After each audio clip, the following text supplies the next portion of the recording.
Get started with our agenda. Since facilities management is not here, Charlie is ready to go for her report, so we're gonna switch them around. We don't want to keep you waiting, Charlie.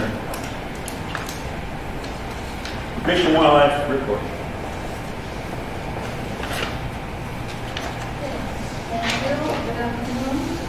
Oh, yeah, hit the... On the right side. No. There you go. Yeah. Okay. Good afternoon, everyone. So, appreciate the extra day on our Labor Day weekend. Put me behind a little bit, so I got you some late items. I'm not sure if you all have them on your electronic devices, but I hope so, if you can view the comparison. What I have is 3 items, purchase request items. The comparable quotes are on your email. The first one up would be a used truck, and it's a 2008 Chevy extended cab from Good Time Auto in Watertown at $17,500. Here you can see the procurement stamp on it. The comparable quotes that procurement has provided us. Sufficient funds is available in the Fish and Wildlife program budgets. For those that are having those devices, if you have it in your email that was sent out, I don't have one. I don't have a device like that yet, so still waiting on that. Sure, you bet. I got it. I think. Oh, no, that was me. I still got one Yep, you can take a look at them. from the last. Hopefully someday we can get rid of this paper, reduce our carbon footprint and start going electronic. I hope to see in the future. Sure. It was just very, very recent. In my It's not coming up yet. it must have been the agency representatives. Vernon, did you want to look at this? I get emails from the agency And from mine, we get a Facebook request from our Facebook, or somebody had me on their stuff. So I can go email. Did you want to look at this? Yeah, it'd be nice if we were able to plug in. That'd be pretty cool. I'll ask IT to do that for future reports. Any questions or comments coming from council or leadership for that? Did we lose another vote? No, wait, we gotta wait.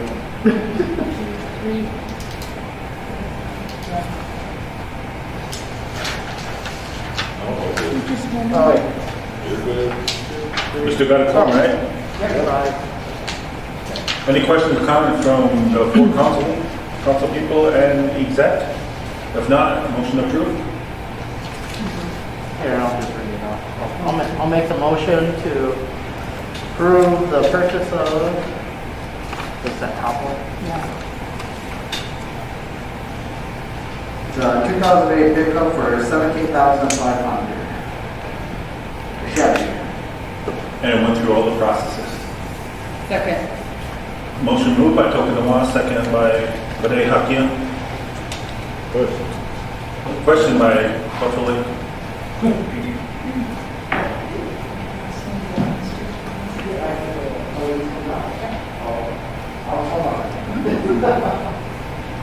Dallas Owen, Yes. A. Lydia Evis, Yes. Louis Johnson, Yes. Dion Crawford, Yes. Brandon Gypsy Wana, Floyd Kirk Jr., Tribal Vice Chairwoman, Tribal Secretary. Yes. The Chairman, motion passed. Thank you, council. Anything else, Sharon? 2 more. Next one up is a new dump trailer, 83 by 14-foot tandem axle trailer.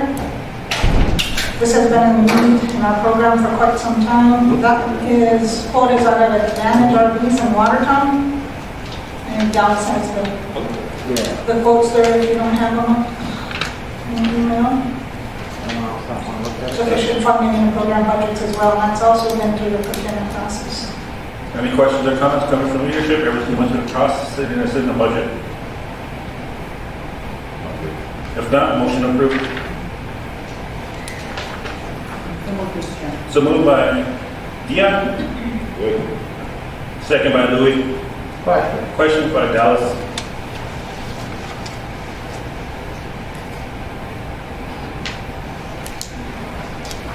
Dion Crawford, Yes. Curtis Bissonette, Brandon Gypsy Floyd Kirk Jr., Yes. Dallas Owen, Yes. A. Lydia Amos, Yes. Louis Johnson, Yes. Tribal Vice Chairwoman, Tribal Secretary. Yes. Mr. Chairman, motion passed. Thank you. Next one is 6 portable toilets. As you know, these are highly used. We actually could use more, but that's all we can afford at this time. So the quotes are there, attached in that package as well. 6 of them from the portable toilets out of Brookings for $7,500. Are these two different purchases? No, them are the comparable quotes that procurement department has got us. One purchase for 6 toilets. Yeah. But we're recommending the portable toilets. Any questions or comments coming from leadership?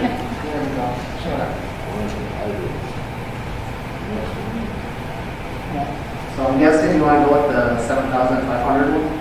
The portable at $7,500? Yeah. Yes. Motion to approve the purchase of the 6 Polygon portable restrooms from Dakota. Second. So moved by Dallas, second by Susie. Question. Question by Dion, Queens Lake Travis. Dallas Owen, Yes. A. Lydia Amos, Yes. Louis Johnson, Yes. Dion Crawford, Yes. Curtis Bissonette, Brandon Gypsy Tribal Vice Chairwoman, Tribal Secretary. Yes. Mr. Chairman, motion passed. Thank you, council, and Madam Floyd Kirk Secretary. Jr. Yes. I was wondering. Sorry.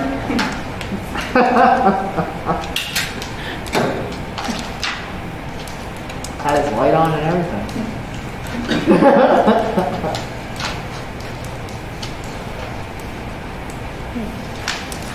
Thank you. That's all the action items that I needed today. I may possibly have a last minute one coming in if we have room on the agenda tomorrow. We're still working with the vendor and they're actually meeting us on site today, so possibly be back in tomorrow. If not, thank you very much. Unless there's any questions for me. If there's no further questions or comments coming from leadership, okay, Dallas is. So I lost your initial report here, but I was just wondering, that assistance related to the drought for the Buffalo Farm, is that going on okay then? Yeah, there's a lot of information to gather to provide for that, but we have until like February Oh, okay. to get everything together. And that's for any producers. When you read through that report, and then we'll share that report with our commissioners, and I think our ex-official is Floyd, right? Tonight's meeting, that's for any producer, so be sure to share that with your district members so that they can get that out too, and we have all the paperwork in our office for them, and we'll work with them to help them get that assistance as well. Excellent. All right, thank you. Appreciate it. Thanks, Dallas. And Charlene, we got a question from way behind me from our local Yabaha for years. Is there going to be a fall festival? A fall festival? Yeah. No, I don't believe so. Just I'd I have to say no. get questions all the time. Yeah. Is there going to be one? There going to be one? And it's all I fine. know, it's so hard at this time to plan events. Okay.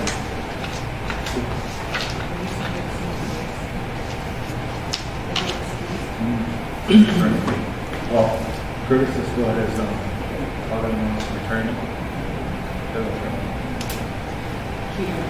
Motion to approve Fish and Wildlife report?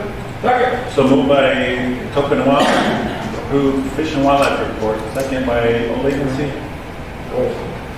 Question by Louis Johnson. Dallas Owen, Yes. A. Lydia Amos, Yes. Louis Johnson, Dion Crawford, Yes. Brandon Gypsy Floyd Kirk Jr., Yes. Travel Vice Chairwoman, Travel Secretary. Yes. Mr. Chairman, motion passed. Thank you. Thank you, Charlene. Next one, facilities, but I don't see them. So right now, we're gonna be going back into break. Next is DCA, and after DCA, at 3:15, we got Roberts County Commissioners.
Members of council, DCA had their meeting, first meeting of the month on September 1st, and we'll go to Bikuli. If she wants to read the motions that we have brought forward from DCA, or do you want me to read it? Kushi. Yes, Okay, motion number 14 for Bikuli minutes on their regular meeting from August 26, 2021. Motion 14 to approve adult membership as listed. Motion 15 to approve new youth membership as listed. Motion 25 to seat Geraldine Upsall as the Bikuli District Reservation Planning Commissioner. Motion 26 to have SWHA reserve 5 homes for medical staff at Woodrow Wilson Keeble Memorial Health Care Center. And that was all Bikuli. Motion to acknowledge Thursday, August 26th. Yeah, got covenants? No. I can't make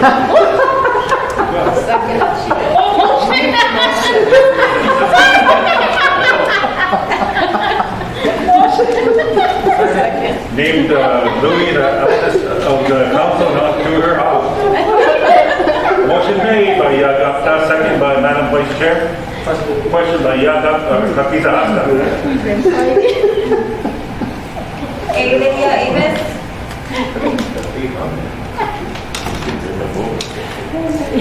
Yes. Louis Johnson, Dion Crawford, Curtis Bissonette, Brandon Gypsy Wana, Floyd Kirk Jr., Dallas Owen, Yes. Tribal Vice Chairwoman, Tribal Secretary. Yes. Mr. Chairman, motion passes. Okay, Mr. Chairman, move on to Buffalo Lake had the regular meeting on August 26th. Motion number 1, the Buffalo Lake District challenged the passage of SWO Council Motion 79 made on August 4th, 2021, based on Chapter 21 that requires a 2/3 vote. Motion 5 for the tribal council to support all tribal government employees and all tribal business employees to be mandated to get the COVID vaccination. Motion number 11 to add youth roster as listed, or adult roster as listed. Motion number 12 to approve youth relinquishments as listed. Motion 13, the Buffalo Lake District received $150,000 from Section 7 funds to the Buffalo Lanes. Motion 14 to reaffirm Council Motion 31 made on July 6th, made by Floyd Kirk, seconded by Brandon Gypsy Wana, questioned by Dallas Owen, to allocate $150 to each of 7 districts for the next 3 years with the condition that each district must have business plans approved by tribal council before they receive funding with the American Rescue Plan Act funds as a funding source.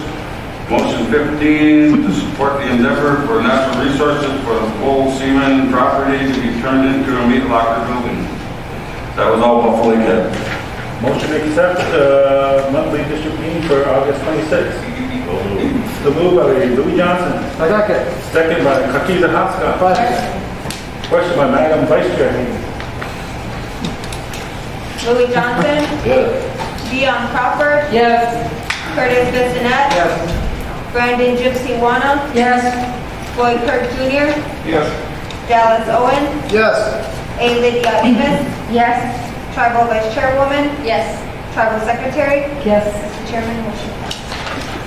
Okay, Mr. Chairman, move on to Emily Swim. The councilman wants to read those 3 motions. Motion number 1 to accept new adult membership as listed. Motion number 2 to renegotiate, and the youth membership as listed. And then motion number 2 to renegotiate the contract with Prairie Lakes and have our tribal members priority. Motion number 4 to remove the words reside in the IHS service area of the tribal council motion 45 and change them to say all tribal members who are fully vaccinated.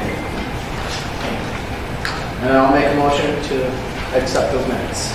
Motion to accept by Lupinol for August 26th. Lupinol minutes. Acknowledge receipt. Second by Kakiza Haska.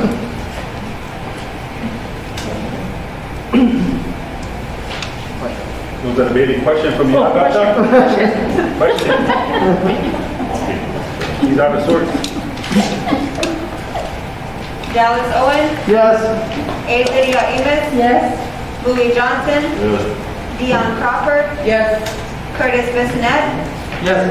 Brandon Gypsy Wana, Yes. Floyd Kirk Jr., Yes. Tribal Vice Chairwoman, Yes. Tribal Secretary, Yes. Mr. Chairman, motion passes. Okay, Mr. Chairman, move on to Bevelin Ayuba. Hello, Bevelin had their regular scheduled meeting on Sunday, October 8th. Motion number 10, August 8th. Motion number 10, for Dakota Magic to host district days for all 7 districts at Dakota Magic. Motion number 12, to get rid of the corporate staff at DDE and replace with tribal members. Motion number 13, to have casinos reactivate the employee shuttle. Motion number 14, to terminate lease with Booty Food and to turn it into a medical marijuana dispensary. Motion number 15, to allow Bevelin 5 acres of land at Dakota Connection for economic development. Motion number 17, to add the 6 youth adults named to last month's motion. Motion number 18, to accept new adult members as listed. Motion number 22, to not build on the archaeological site at Enemy Swim. And that's what we have. Motion to acknowledge the Hayuba district minutes for August 8th. I'll make that motion. So moved by Dixie, second by Madam Vice Chair. Question by Yagata. Brandon Gypsy Wana, Yes. Floyd Kirk Jr., Yes. Dallas Owen, Yes. A. Lydia Amos, Yes. Louis Johnson, Dion Crawford, Yes. Curtis Bissonette, Yes. Tribal Vice Chairwoman, Yes. Tribal Secretary, Yes. Mr. Chairman, motion passed. Okay, Mr. Chairman, move on to Long Hollow. Good afternoon. Motion number 23 made by Barb Mayo to have Realty stop buying any fee land because tribe does not have a plan for them, has some of that land, has taxes owed on them.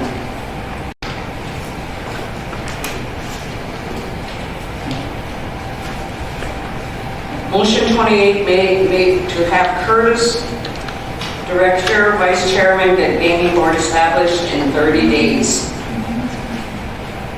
Motion 33, that tribal contractors provide work being done before getting paid. Motion 35, to approve youth to adult, 3 listed. Motion 36, to approve new youth to Long Hollow District, 6, to accept the 6 listed. And that's all Long Hollow has. Is there a motion to accept Kakita Haska district minutes for August 19th? So moved, Mr. Chairman. So moved by Curtis, Sorry. second by Dallas. Question by Dion. Curtis Bissonette, Yes. Brandon Gypsy Wana, Yes. Floyd Kirk Jr., Yes. Dallas Owen, Yes. A. Lydia Amos, Yes. Louis Johnson, Yes. Dion Crawford, Yes. Tribal Vice Chairwoman, Yes. Tribal Secretary, Yes. Mr. Chairman, motion passed. Okay, Mr. Chairman, move on to Old Agency District. Good afternoon. We, Tom Chesson. ATP had their monthly meeting on August 30th.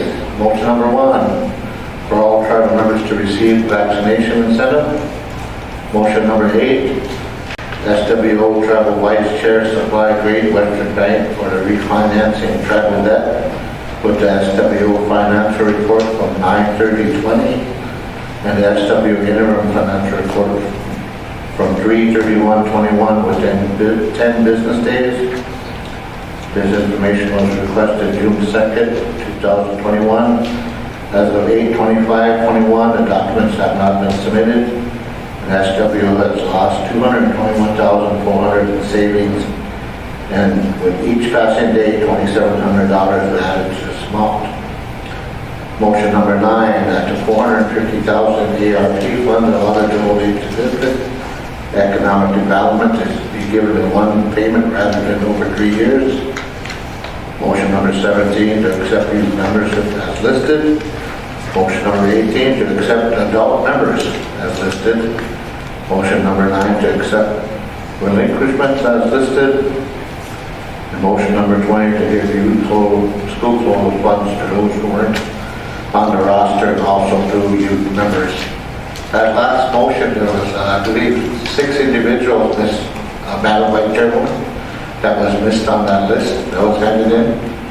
So we paid that out from our account, and if we provide the documentation, can we get reimbursed? You see, why not? Yeah, it should be, as long as it's according to the rosters that were submitted, right?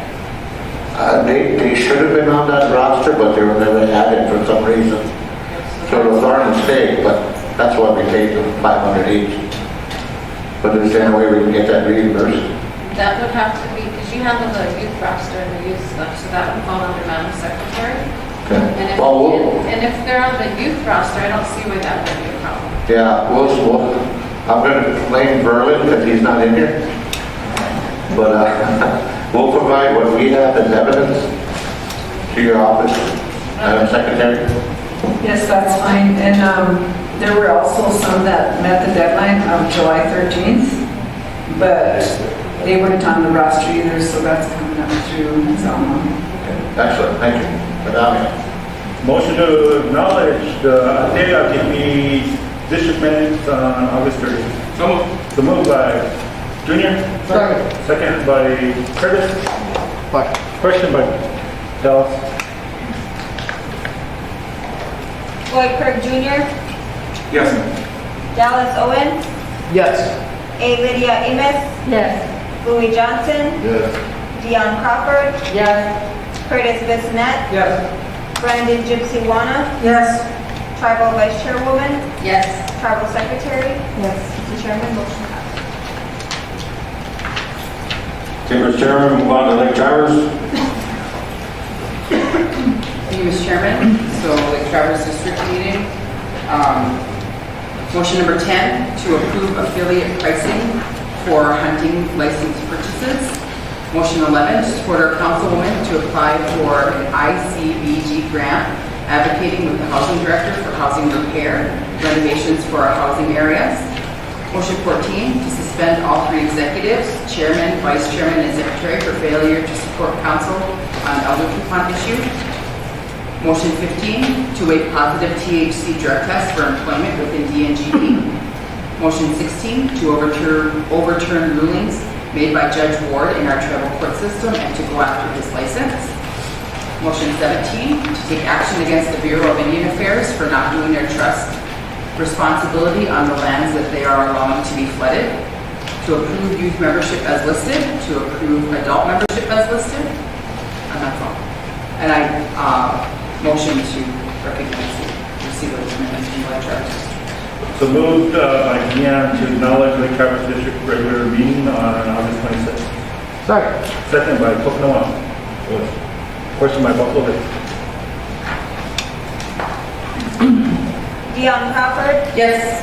Curtis Bissonnette, Yes. Brandon Gypsy Wana, Yes. Floyd Kirk Jr., Yes. Dallas Owen, Yes. A. Lydia Amos, Yes. Louis Johnson, Yes. Tribal Vice Chairwoman, Yes. Tribal Secretary. Yes. Mr. Chairman, motion passed. Okay, Mr. Chairman, I didn't have no scorecard, nothing to, other thing, but we made one motion, DCA motion number 09-08. Motion made by Crystal Owen to waive the tribal council motion regarding the 70-30% workforce of tribal members during the pandemic to get people to work at the casinos. Okay, thank you, Chairman Johnson. Any questions coming from leadership regarding the DCA report?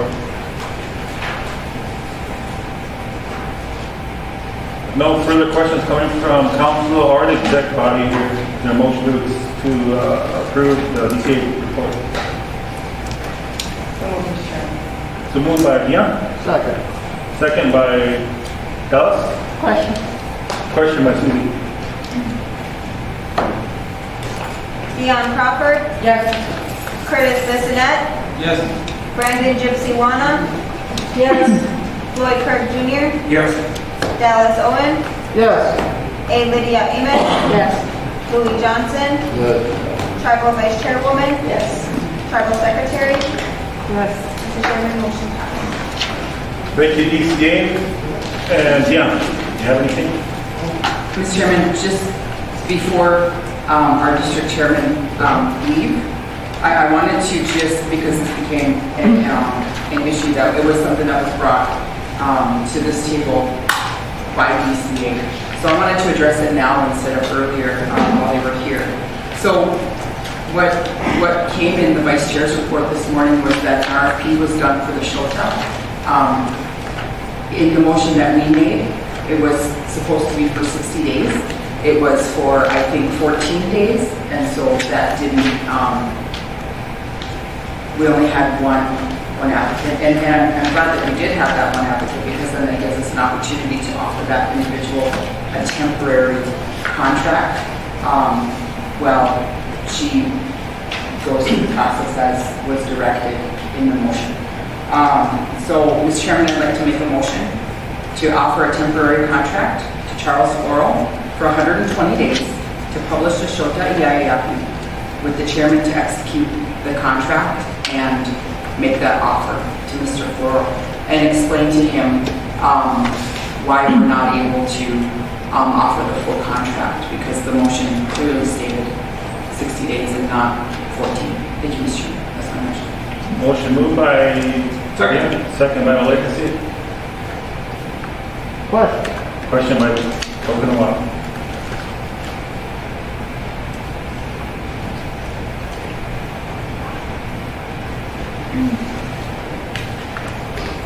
Dion Crawford, Yes. Curtis Bissonette, Yes. Brandon Gypsy Wana, Yes. Floyd Kirk Jr., Yes. Dallas Owen, Yes. A. Lydia Amos, Yes. Louis Johnson, Tribal Vice Chairwoman, Yes. Tribal Secretary. Yes. Mr. Chairman, motion. Thank you, members of council and execs. Thank you, DCA. At this time, we, Mr. Chairman, I just want to state that I appreciate you making that motion, because it did put us in a bind. Having to advertise for this for so long and be without a newspaper, because a lot of our federal programs require that this go into social, not social media, but into a newspaper. So making this compromise and meeting halfway helps address that issue. So it allows us to get this coverage out while we're still looking for a replacement. So I appreciate that, Council. Thank you, Lake Travis. thank you, Madam Vice Chair. Going over to Kakiza Haska, floor is yours. I also like to note too that this body never fired or terminated anybody's contract. And so with that being out there, that is not true. We only did the RFP. We never terminated the contract. Thank you. Thank you, Kakiza Haska. Going over to Dion. Thank you, Mr. Chairman. I also want to note that we also offered to assist. We offered to come to the table and figure and come up with a solution so that we could have an actual paper newspaper that went out to the membership, and we were not allowed to do that. And so, you know, it wasn't our intention for the newspaper to just stop. We were never brought to the table. We were never given an opportunity to assist, even though we had offered. And so I know that there were some pretty strong statements made, and you know, there were some things that were put on that website that I felt were inaccurate, but that's not my place to tell Chuck what to put on that website. Apparently, you know, he owns it and he can put whatever he wants on there. But the reason why we did the motion for the RFP is because that is the proper and appropriate way that follows our procurement policy to have those contracts, because there was no contract. That's what we do when we don't have a contract. We do an RFP. It's in the accounting manual. It's standard practice. So all of the issues that came after that, that was not our intention. We had no idea that was going to happen, and we weren't allowed to intervene and try to move forward because we did that. Thank you, Mr. Chairman. Madam Vice Chair, then I'm going to go over to District Chairwoman. I feel like this was a miscommunication, because if there was an issue with the contract or anything like that, it would have been nice if I would have been made aware of that, then I could have talked to Chuck and we could have discussed that, and he would have been aware that we were going to do an RFP. I wasn't aware that motion was going to be made and that advertisement was going to go out. So I got a call that he had stopped, producing a paper based on his feeling that he was being terminated for that. It would have been nice if we could have just sat down and discussed this and I could have communicated with him. And that didn't happen. I did not say anybody could not help me with this. I was told that it's my program and I need to fix it immediately. So we did have some members of our executive committee that were out, and it took all three of us to review the RFP. Once we got on the same page with that, then we advertised that out. The urgency to get this replaced is we had a lot of community that were upset that we didn't have the Shulkin again, like I described earlier. So I feel like through this, we're working through it and we're coming to a resolve, considering the lack of communication in the beginning. Thank you, Mr. Chairman. Thank you, Madam Vice Chair. Going over to our District Chairwoman, Crystal, then after that, Vicky, then Kakita Haska. Yes, Chairman, Executive Council, I just wanted to say that, the reason DCA, I'm just going to say one part that I know of that DCA took on this concern from the Oyate is because people were concerned that there was no contract in operation, there were no reports anybody was seeing. And, when what we thought was our own newspaper can take our own people to court, that's not good. You know what I mean? That's just like taking, he took our tribe to court, he took all of you to court when he set that precedent. And I think if that's our newspaper, things could have been worked out in a different manner. And so that's all I wanted to say is that lack of communication. All of this didn't have to happen, but as executive over the newspaper, that's your job, Vice Chairman, to set those meetings up. That's why you have your team of people, to make sure all of your ducks are in order and that you can get these types of things taken care of before they blow up like this. We lost all of these, months of news. People, elders are upset.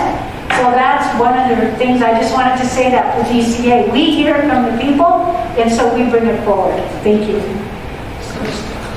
Madam Vice Chair for rebuttal. Just to say to them, I didn't even realize the issues were there, and that's what I'm saying. If I would have known and been given the opportunity to sit down and discuss this, then I think it would have gotten a lot different. And I'm sure there wouldn't be the hard feelings or the misunderstanding that's happening. So I can't fix anything if I don't know there's a problem or if somebody's not sitting down and having that discussion with me, which when we can do that, we're working in the best interest of everybody. So thank you, Crystal, for sharing that. I was not familiar with any of that. I was taken by surprise when that motion was made. Chairman from Buffalo Lake, and after you, then Curtis, and I got a Vivian back there. Okay, you're sitting there lying because you were at our DCA meeting when we brought all this stuff up. And then you sit here and say you had no idea what was going on. Well, he took our Powell committee to court and taking all of us to court. And then he's charging all of our programs, all of our districts for something he gets a budget for. If anybody else did that, we'd be in prison already. Why are we allowing this white guy to do that to us? That's totally wrong. Then sit there and lie and say you weren't there. You were right there. It says it in our minutes. Madam Vice Chair. I wasn't aware of those concerns. I was aware that you were questioning him taking us to court and that I was supposed to look into it And I was in the process of looking into that when that motion was made. When I pull the records and I look at that, there are bills, outstanding bills that he's looking on behalf of the tribe, and if the bills aren't getting paid, our program isn't functioning the way it needs to. I mean, there's $71,000 worth of outstanding bills to our program, to our newspaper. And I submitted all that record. So there's probably a gray area. Is this a program? Is this a business? It's a little bit, it seems to be a both.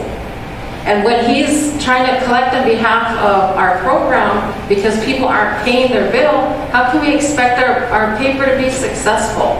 So I was aware that you guys were upset about going to court, and I knew I was to look into that, and I started collecting record. Before I could finish that motion was made, and everything happened.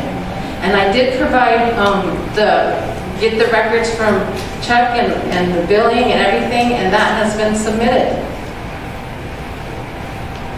But if we could just sit down and communicate better, I think it's in the best interest of everybody. We get busy. There's so many things that go on here. I'm not here trying to work against anybody. I'm here to work in the best interest of our people. And it's hard to make corrections or fix things if someone doesn't come sit down and talk to you. Madam Secretary, when you have messages and you need something from me, your staff will come into my suite and talk to me. And I appreciate that because sometimes we don't get to our emails, but what I'm saying is that face-to-face, sit-down communication. We don't have roundtable discussions as often as we should in some of these matters, so we're all working together as a team and we're talking about it. All of a sudden it gets brought up in council and then decisions are made without everybody's input or decision or point of view. And that's not good communication, and as leaders, we should be communicating well with each other. Thank you, Mr. Chairman. Going into the order of the hand raised, I'm acknowledging everybody.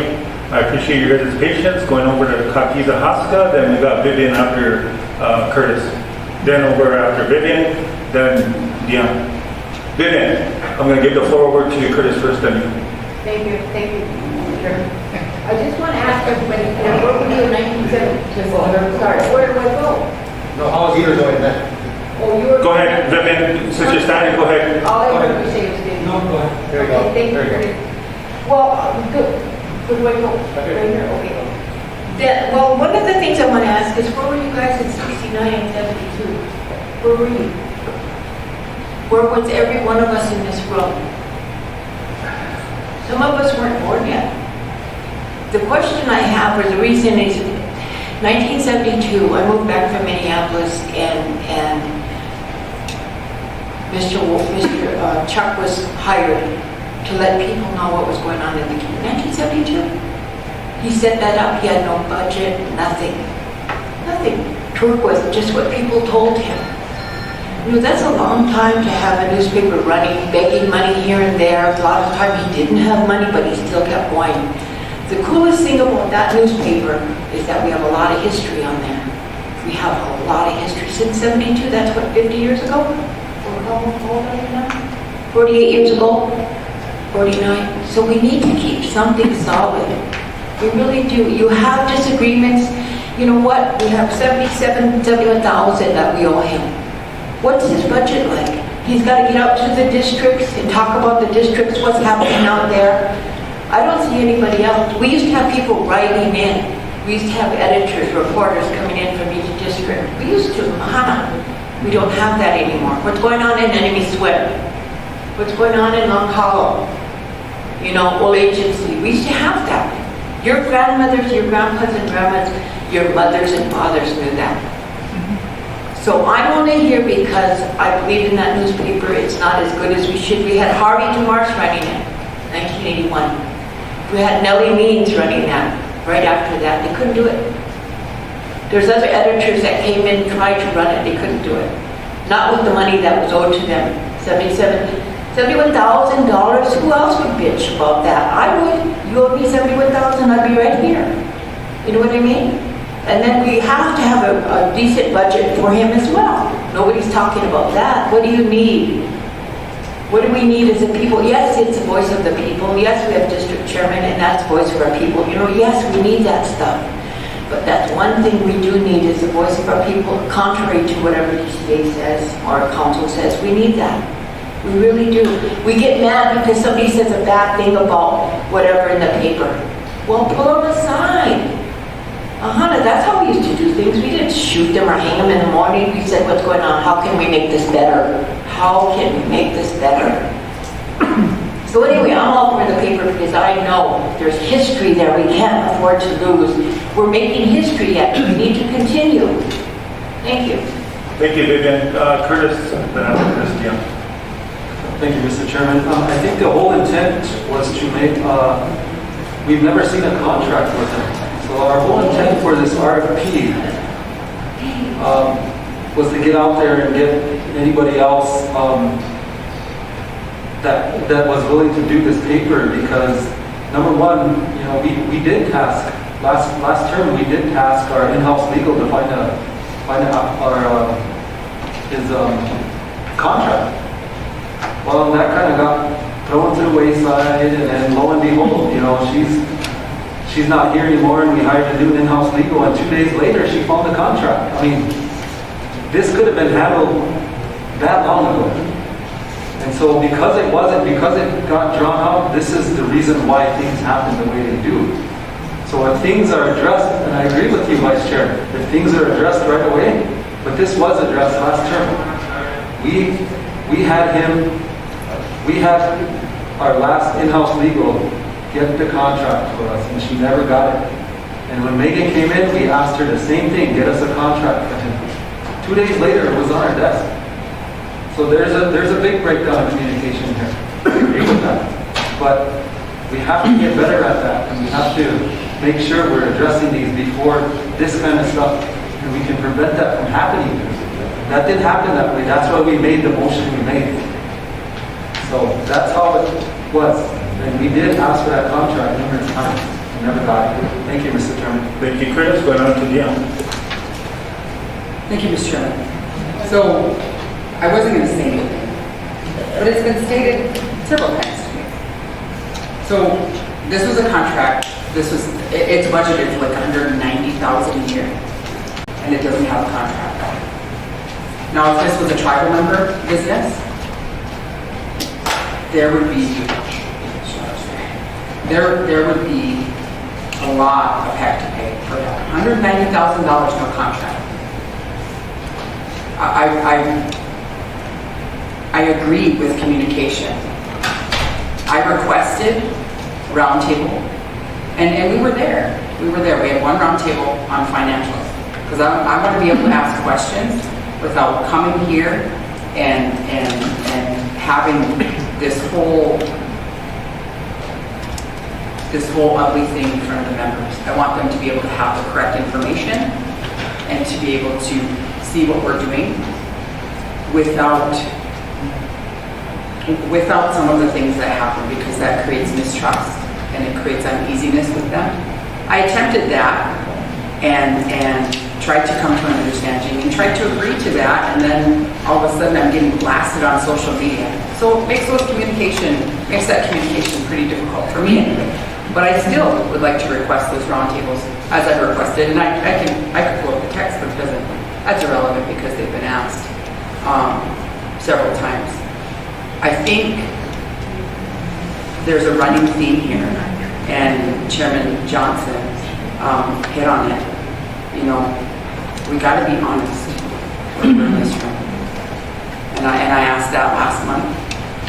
I asked that, I think after May.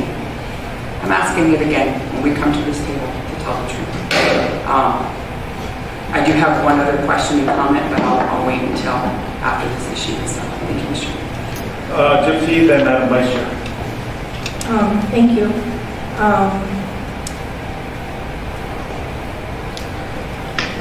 Did anybody ever talk to Chuck personally when this was all going on?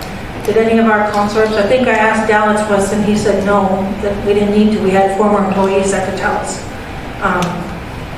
But I guess I'm just making a statement about communication. You know, it seems like a lot of times, you know, in all levels, you know, at home, at the district, wherever, we don't get the full story. And if nobody talked to Chuck, if anybody in positions of like this council members or the execs didn't talk to Chuck and we just went with this, because council did bring, or DCA did bring this to council about the issues. We were going to check into it, and then Lake Traverse made that motion that day, right that day, without even getting any stuff in that motion passed. I don't believe I voted for that, but regardless, it passed. But we didn't have a full story on this stuff, and this is again where that communication and talking with each other comes in, because I bet you we could have had this all worked out if we had just got Chuck in here to talk to us, to say what's going on, and get the full story on why somebody was taken to court or why not, where all these past due bills are. Some of this stuff, you know, some of these things, when it gets this far, starts to look like micromanagement. Where do we stop? When does council get involved? Where does it should be the exec, should be this or that? And this is one of those ones that it could have been taken care of in that manner. Either way, that's said and done now, and we got the temporary one for Chuck to take it, and then being advertised for the rest of the amount of time. And so that's all. Thank you. Madam Vice Chair. So, council, what would be a good date that I can set to meet and we can keep that date? Because where it's difficult for my office is that I only have a day and a half to prepare financials for this beginning of the month financial meeting. My team has to calculate all the financials for the previous month, which ends 30th, 31st. We're meeting the 2nd, 3rd, the first Tuesday and Wednesday of the month. So that gives me a really small window to even pull enough information together. So if you can pick a date, and I will set that as a reoccurring date where council and my office, my finance team is available to you. So we do the 3rd Thursday of each month, that's dedicated to advisory. The last Monday of the month is dedicated to for-profits. How would you like that?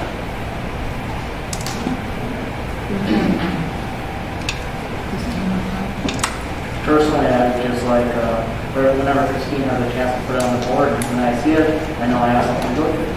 It makes it easier when I have a set time so I don't have to schedule around. My schedules get full. And when we have set time, it's just easier for us because we have lots of other things going on.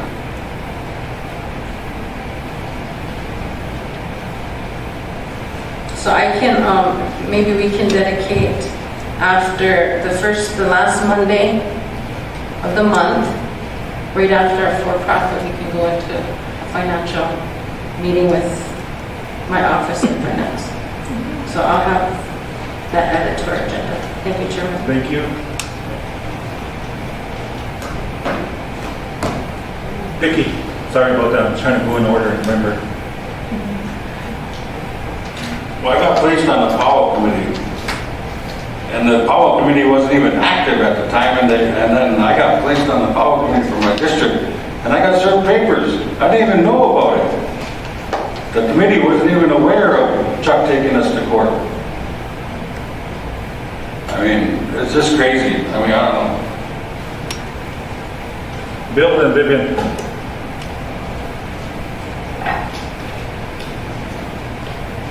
I just want to say, as a fellow member of that paper, was a main communication for all elders. I have a dust phone. That's all I got. I can't text and everything. But then, communication. Should have some kind of consultation with the district and all the community members before that was done. I can't get any information about all the programs, the education, enemy swim, all the schools. I like reading all that kind of stuff and seeing what kinds of things happen, the progress, the positive things, negative things. Sure, people may say negative things about individuals and stuff, but accept it and work on and get it done. But don't disrespect ourselves as a community and a paper, the people who depended on that paper. I would recommend make a motion, our district chairman make a motion to do away with that RFP and see if Chuck would come back and do it. And 40 years, as Vivian said, that is really something. No other newspaper, I work with many other tribes, but that has not been in our existence. But this is very important for us to have our communication other than our other traditions and language and stuff like that. So that's what I would recommend. And like to see, the no newspaper we have, I don't know what's going on, and it's not a good. Thanks, Mr. Bill Rock. Vivian, if you go back to the podium and make sure your mic's on so we've got a listening audience. Just a heads up to DCA too. We got Roberts County Commissioners that are coming in at 3:15 for our community. We've got some reports and also too some concerns for the commissioner. So as district chair, you guys are welcome to stay for that too. Vivian and Dion. Good. I'm glad they're going to come because I have issues with them. I'm sorry I'm not being in the butt, but somebody has to be. Now, a long time ago, council made a resolution that if a Washichu had a position, they had 2 years to train in someone to take over. Do you guys remember that? Okay. Now, I'm talking about Chuck. Chuck isn't going to last forever. Do we have a plan in place for somebody to step in and for him to mentor and take over? Is that something that we've considered or done or we should consider?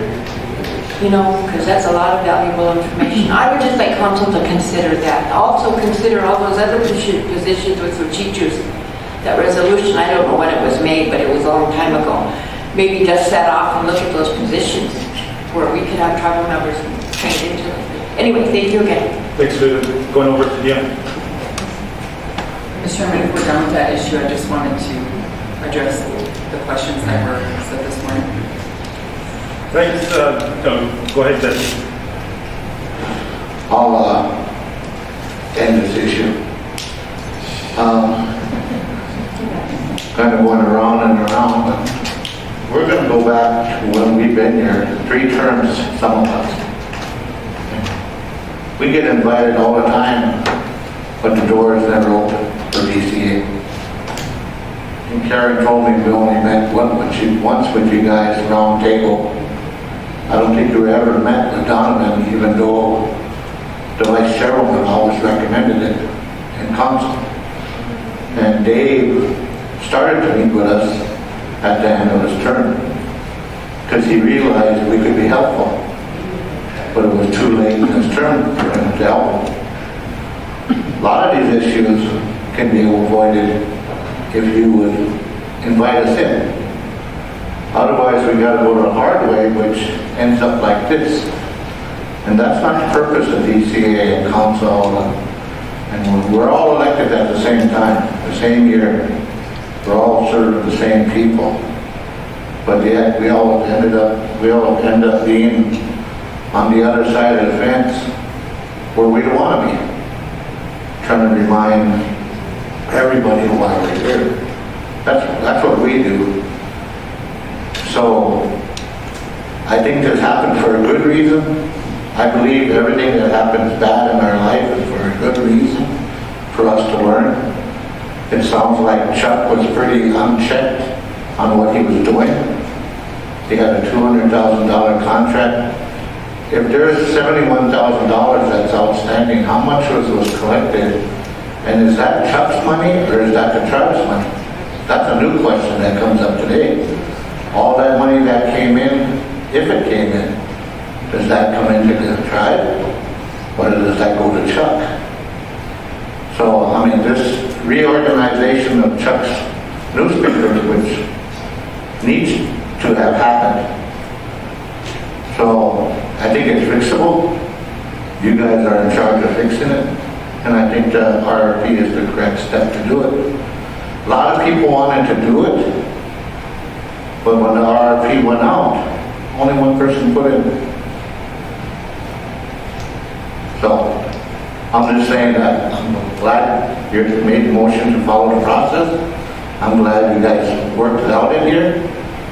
Because if we get tired of you guys arguing, I'm sure the people out there are tired of you guys arguing over and over and over again over the same issues. So Nina will be put on. Thanks, Jesse. We are finished with the I thought we were going to finish. Go ahead, Dion.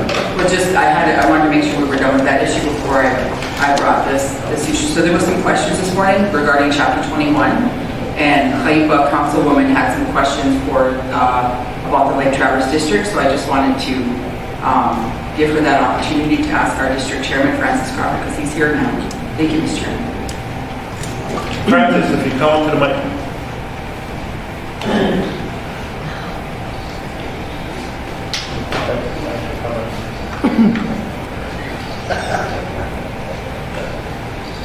What are the questions, Mr. Chairman? Gypsy, if you could ask your questions. I have questions for our council. I didn't have a question for your district rep. But I do know that you guys elected a new person for your judicial committee, Frank Williams. I met him a little while ago, so he's aware of our next meeting dates, and he'll be getting copies of the judicial code and whatever else and all the other pending things. So.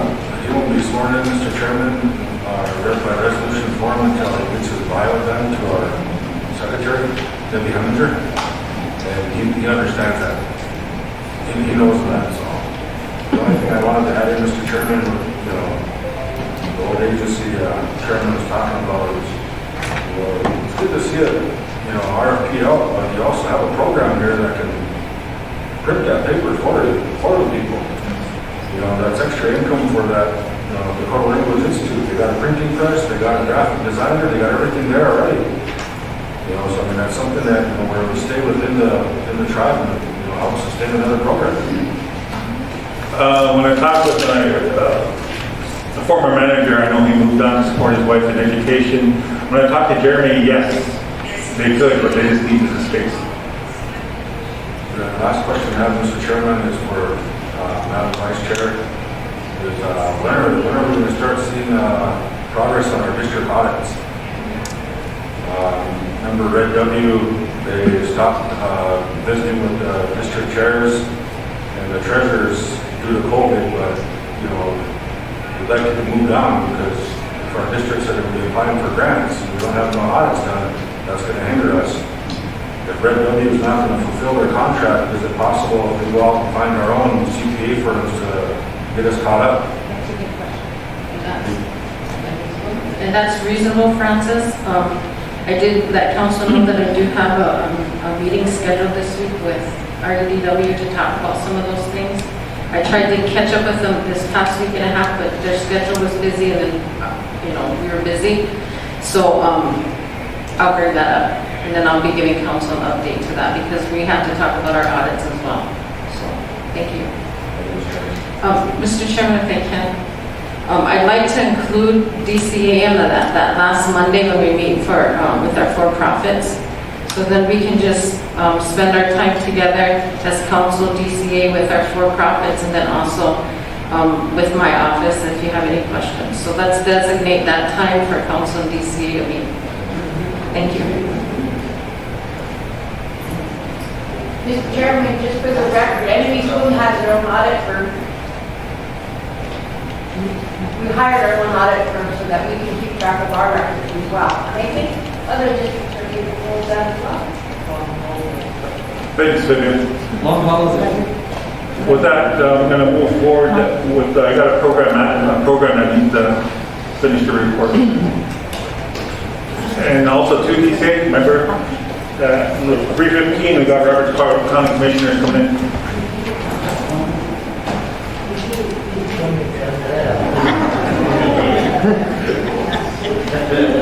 Thanks for that.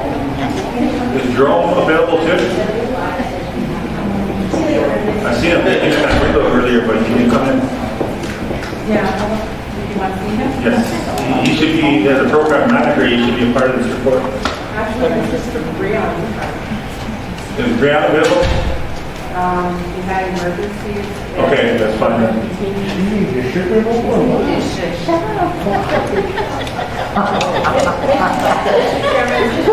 To all council, I've got a case that kid is sitting in Roberts County for 177 days. That's $10,000 that we've given them. He's got another 200 days to do. That's another $10,000. These are things that probably council is not aware of, but one of the things that I'm trying to do is get him into a long-term treatment free. So judicial's got to be involved in this kind of process. We're losing money. It's a bucket with holes in it out there. And right away, we're setting them off like boom, boom, boom.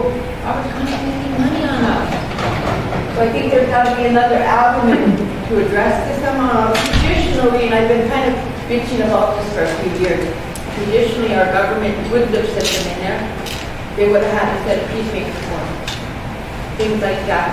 So we've got to create something better for us to save money.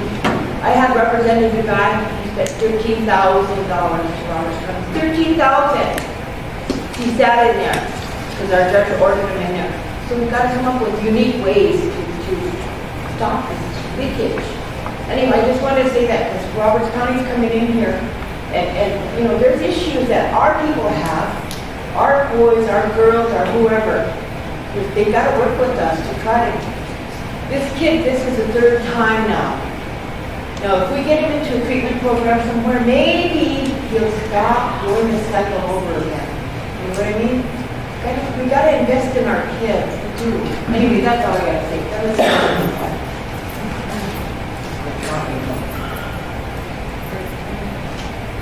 Facility management report, so this doesn't include you, Jerome, what she said. So this is grants? Yes. So you bring it in from grants for grants, okay.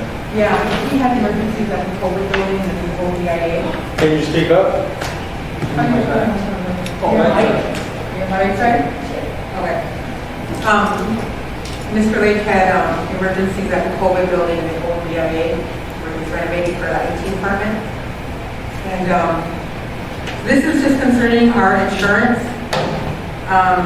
We have a new insurance company, and I just needed a motion to pay them because I don't feel, comfortable paying this $28,000 every month without the total bill. The total insurance is $332,243, and this contract has already been signed, but the payments are $28,574.75 a month.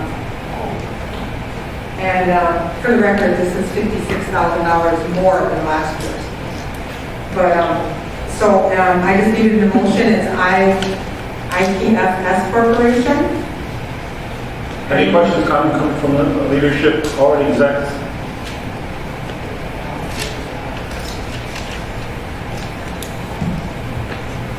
Go ahead, Jimmy. So why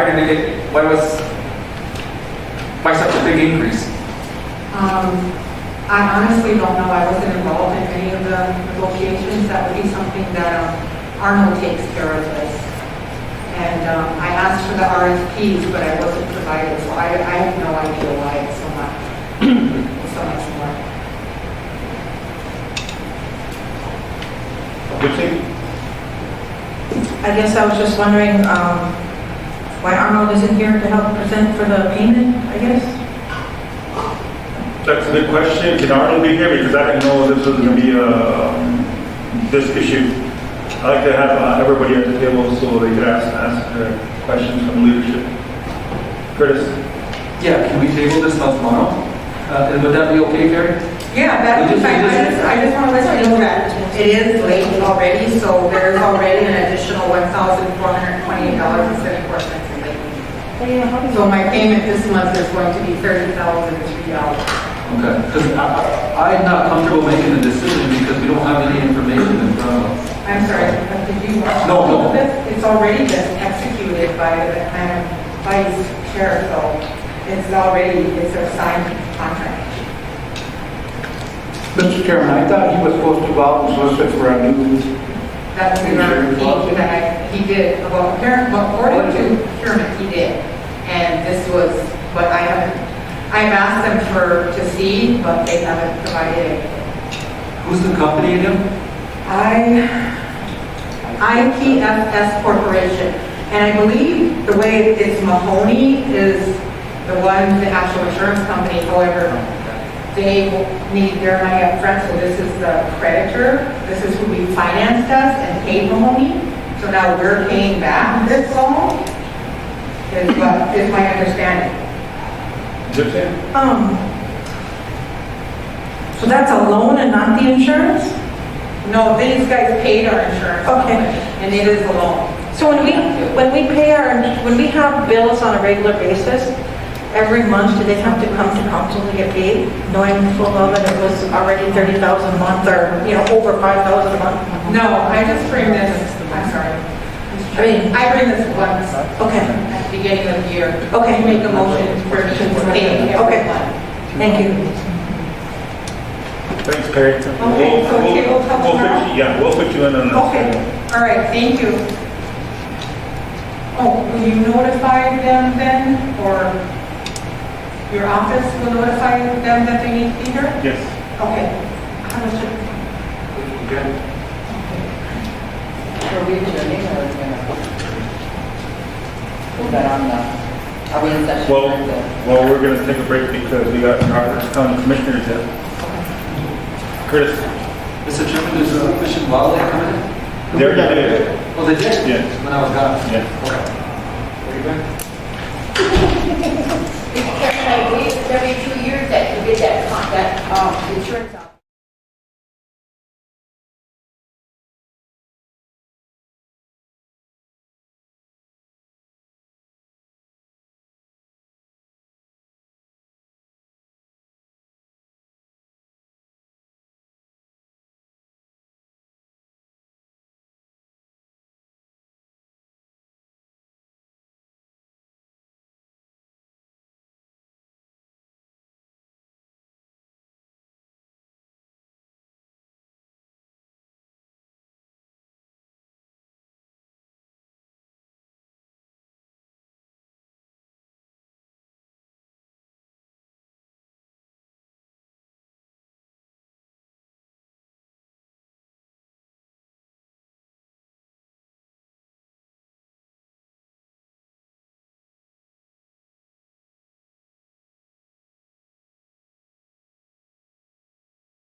We got the Robert County Commissioners that are available to us. Is this four of you guys coming today? Is this four of you guys coming today? Oh, three of you guys? We're waiting for Sheriff Apple, Okay. but some of the concerns that expressed. Want to come up to the mic, you guys? We thank you for coming.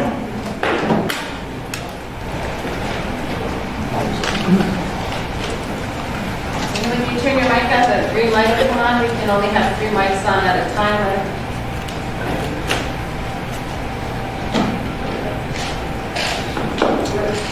I'm not used to this fancy stuff.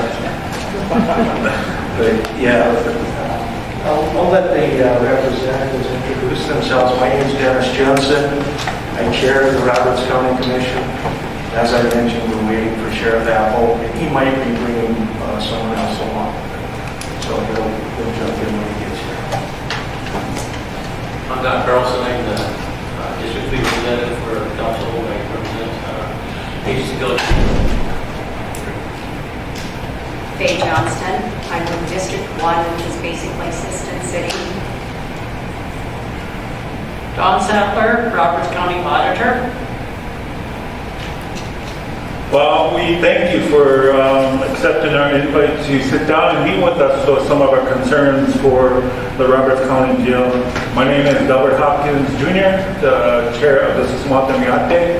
Then I'll go around introducing the council and the execs that are in attendance right now. Right now over here, way on my left over here is Louis Johnson.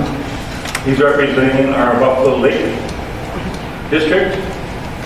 And over right next to him, Susie. She's representing our Yagata district.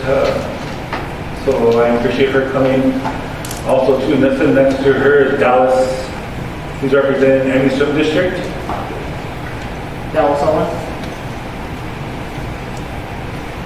Right next to Dallas Owen, we got our Madam Secretary. She's elected at large, Myrna Thompson. And right next to me on my right side, elected at large as the executive, Madam Vice Chair. She's Lisa Jackson. Sitting right next to Lisa Jackson, we got Junior Kirk representing the Ola Agency District. And right next to Junior Kirk, we got Gypsy Wana representing the Haifa District, the Beverly District. And Curtis, that sits next to her, he's still in my office taking care of some administrative stuff. And those that walked in behind you, we got Vicki Johnson from Buffalo Lake, the district chair. And this is the DCA members that are going to be coming in and representing their districts as well. Over here in the Hunter Green shirt, over here, you know Jesse Larson, representing the Old Agency district. Behind you, Francis Crawford, if you can stand up, this is representing the Lake Traverse district chair. And right next to him, we got Mr. Rendell representing the Bedland district as the district chair. Did I forget anybody back there, Dickie? Crystal. Oh, we got Crystal Owen, Madam Vice Chairwoman of the Anderson district.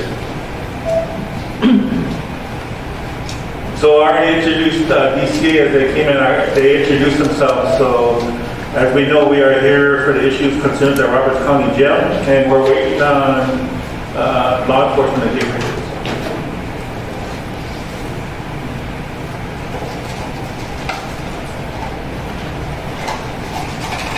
Mr. Chairman? Yes.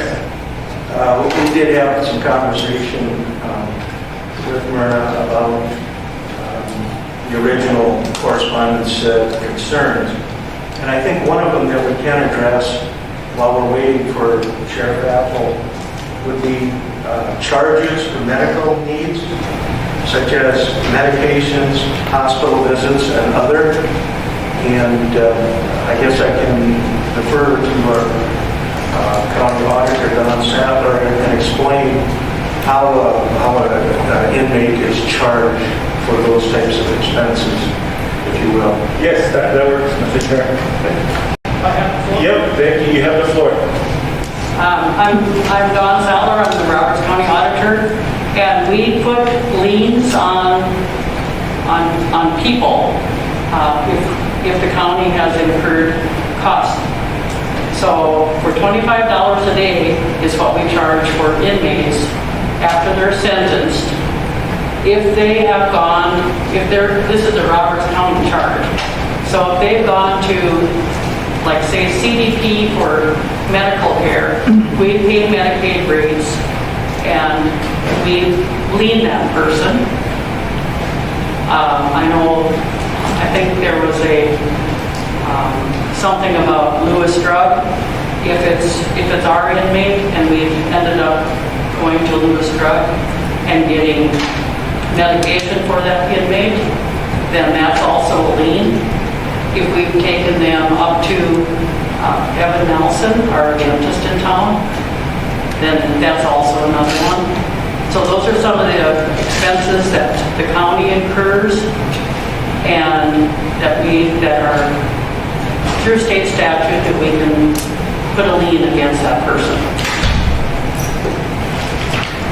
We've got a couple questions on our side too. I'm going to turn the floor over to Susie, and then under her, then we got Myrna Thompson. Do you only bill those charges like maybe on the weekend? Do you utilize our IHS medical facility, our clinic? A lot of times our nurse at the hospital or at the jail is Joanne Lavelle, and she works with IHS. A lot of our inmates do go with IHS, but sometimes there are things that are not covered. Thank you. Thank you, Susie. Going on to Myrna Thompson. We have a dental clinic at IHS, and we have a pharmacy at IHS, and of course we have doctors, we have medical care. So when exactly do you utilize these other entities as CDP and the dental clinic at CDP? Those I'm not real sure of because I don't work at the jail. I only get what we get our list from our sheriff's office monthly, and that's when we go ahead and we put our liens on for the jail stay. And if there's someone who's been at the CDP, there have been times, and that would be a question for our nurse as to what things are covered out at IHS, and that's when we end up having a bill from CDP. And just continuing here, can you explain the South Dakota codified law that allows a lien, and can you explain what that lien is? Codified law, whenever any county pays for the cost of confining a prisoner serving his sentence in the county jail, the county shall have a lien pursuant to Chapter 2814 unless all or part of such costs or charges are waived. And I guess I can't answer some of those questions why we don't utilize IHS because I'm not really sure, but I know Joanne does check with IHS, and that a lot of times we'll get a letter from IHS saying that's not covered charges. When you say a lien, do you mean when that person leaves jail, all these costs are incurring under their name, and then when they leave, they're released from jail, then they have this bill that they receive? Yes, we have. And that's the lien that you're talking about? There is a lien, and it's on their property. Some people say, well, I don't own property, but they may go and buy a piece of property, a house later on, and then it'll show up with the title company. How does that work if somebody has trust land? I'm not really sure about that, Merv. I would guess that's outside of jurisdiction anyway for that. Just a guess. But if I could go back to where you were asking about why we send the CDP and or IHS. Typically, if they're a registered tribal member and during normal business hours, we will take them to the clinic. We'll take them to the dental. We will use your pharmacy. It's generally cases when the clinic is closed after hours or an emergency situation like that. We take them to CDP, and Lewis Drugs is typically just, I think, the kinds of charge you see there for like a lot of it is non-prescription type drugs. Just I can't give you an example, I guess, but something for heartburn or headache or things of that nature. But otherwise, we do, if they're registered tribal members, we will take them on to IHS, use the pharmacy, and use the dental clinic. Thank you for the clarification, I appreciate it. Going over to Haripa, Vitiwana. Thank you. So, you mentioned about going either to Coteau or to IHS. I know there was a time, and within the last 8 years, I've had experience where we were told that they have to go to Coteau because they're under the jurisdiction of the county jail, and they have to go through that hospital, and they have to go to Coteau because that's where you go, regardless of whether or not they were Native American, utilize IHS. What you're telling me today is that that's not the case. If they're Native American, they can go to IHS unless there's something that's not covered. Obviously, there's no emergency room, but are you aware of the notification that IHS and Purchase and Referred Care is supposed to get if there's a Native person that goes to Coteau for emergency, so that IHS would cover those emergency expenses?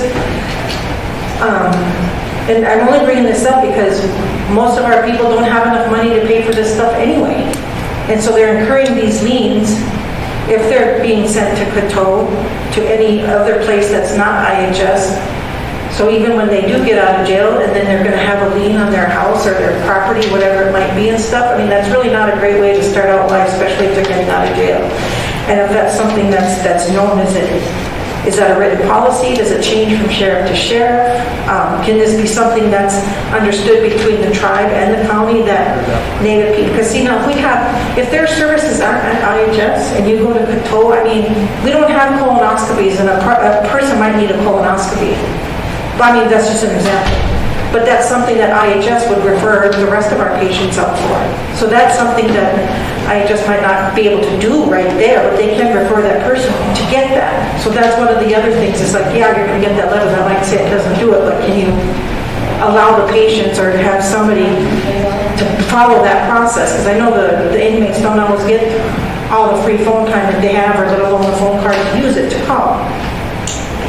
Can anybody answer that? I can just address that. I mean, as you mentioned earlier, we have a registered nurse on staff, and she would be the one that typically would set up who goes where and who sees who. And I know there would be circumstances that you wouldn't be performing IHS that would probably not be a referral to go to CDP, and I think that she would work through the process and try to make sure that happens. But going back a little bit farther to your question, you mentioned that is there a written policy? In the past, last 3 sheriffs, I guess we set this up probably about 6 or 7 years ago with tribal people that would charge the IHS our contacts anyhow, and it was agreed that we would bring any and everybody to that facility to use those facilities for free, as opposed to going to CDP or elsewhere. And I believe for the most part that anything at CDP is usually after hours or emergency care. Okay. Answer your question there. And then how long has a registered nurse been on staff? A year or so. We had one prior to her who became ill and had to quit, and I think she's been on staff for, I would say, about a year. Year and a half. Okay, thank you. Back to you, Mr. Chairman. Yeah, this would be a good time to introduce the gentleman to my left, Sheriff Apple, and our hospital administrator, James Foster. We appreciate you being here and making time for us. When we share our mics, just make sure you press your right button on. Your mic will light up to green. And we only keep about 3 mics max turned on, otherwise it will turn off, so we can go to the memo. We appreciate you coming in. Yes, thank you. I appreciate the invite. Going back to Mr. Chair for the Commissioner Board, we have law enforcement here, so there are some issues that our community expressed some concerns. So we have 7 council people here representing their respective districts. Madam Vice Chair, she had to leave for some paperwork, and I got Madam Secretary here. And I appreciate her for setting up a meeting, so I'm going to turn to, if you don't mind, Madam Secretary, if you have any questions or concerns, because I know a lot comes from your office, so I'm going to turn the floor over to you. Okay, yes, thank you. I drafted up a lot of concerns based on complaints I've received. And one of the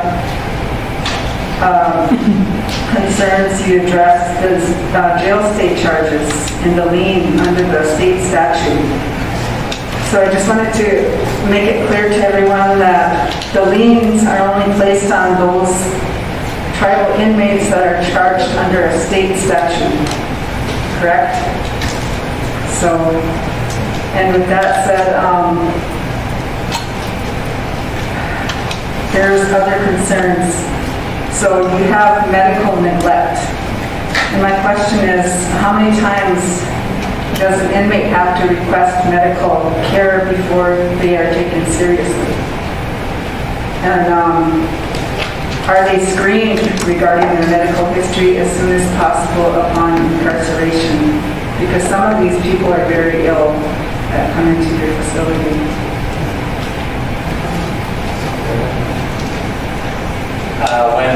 When they're booked in, they go through a medical screening process, questions about their insurance, who they see, where they go, how last time they had received medical care, etc. Anytime they put in a medical request to see the doctor, that's turned into the nurse. She sets the appointments. There are times where appointments they can't get in right away. They set them as soon as they can get in, and we transport them. If the tribe can't come to I know that the tribe can't make it to do the transport, we will transport.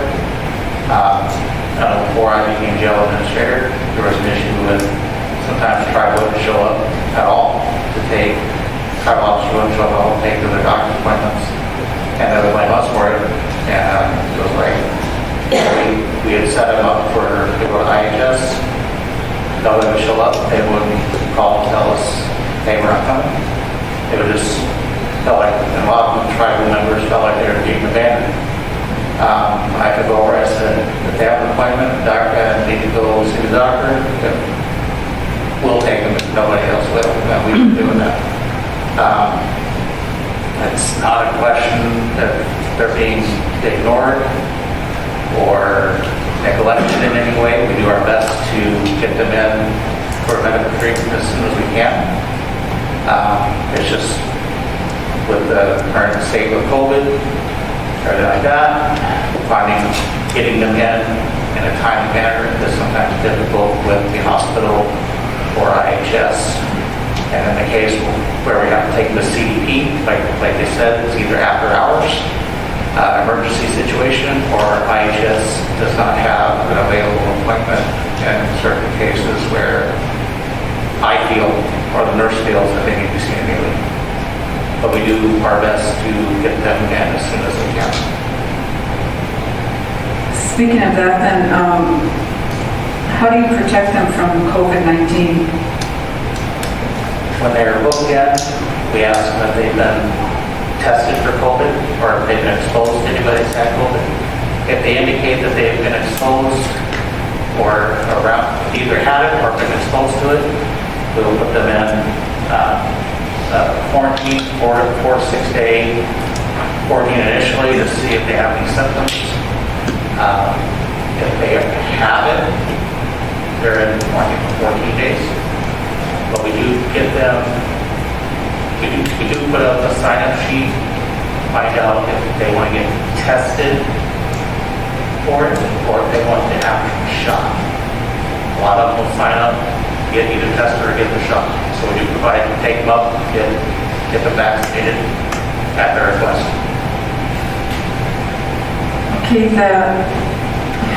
A lot of the complaints are medical neglect and unclean conditions of the drunk tank, not allowing inmates to get clean uniforms, underwear, clean blankets, no recreation, no pencil or paper, no communication through iPod or phone, no hot water, the drunk tank smells like urine. How are you addressing those concerns? Because we brought concerns to the county commissioners. When was that, Dennis? That was earlier this year, or was it the end of last year? Yeah, we have had discussions in the past about that. Without getting real graphic, we brought up the concern to the sheriff about the cleanliness, particularly of the drunk tank. And Sheriff Apple was very graphic in the way he described people under the influence and how they act. A lot of times don't act that way when they're sober or not under the influence. And to sum it up, he would say, we clean it when they're done doing their business. We're short-staffed anyway, but when they're in there making a mess of things, it doesn't get cleaned up until they're done. And that's the best answer I can give you on that topic. The other thing I would like to mention is that we contract with several other counties in the area for holds. And the U.S. Marshal Service is also an organization that the county contracts with to hold inmates for them. And the facility does undergo an inspection process every year. And those inspection reports are available for public viewing if anybody wants to see them. But I guess I'm proud to say that they've always passed with flying colors on that. Not to say that there isn't some deficiencies and things, but the jail staff has had to crack down on different things. When you mentioned undergarments, for instance, there's contraband that's discovered in ways that you wouldn't even imagine. One incident was that there was some meth sewed into the seam of an undergarment, and luckily it was discovered. And so those are some of the things that happen that results in maybe privileges being reduced, you might say, or changes being made. So I guess that's all I have to add. Madam Secretary, if you are finished, I'm going to turn the floor over to HIPAA. Then,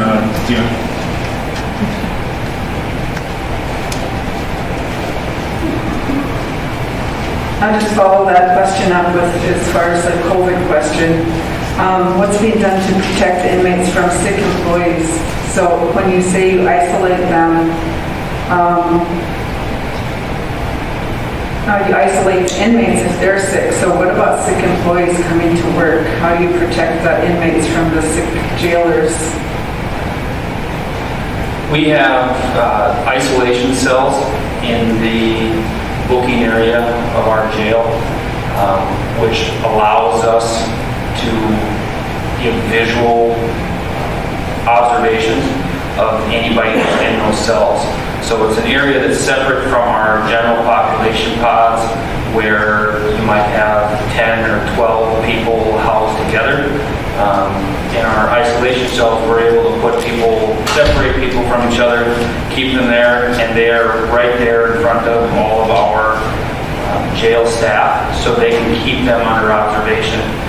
They're able to communicate through the speakers, so we don't have to have face-to-face conversations with them, although we can see them while they're talking into their speaker to us.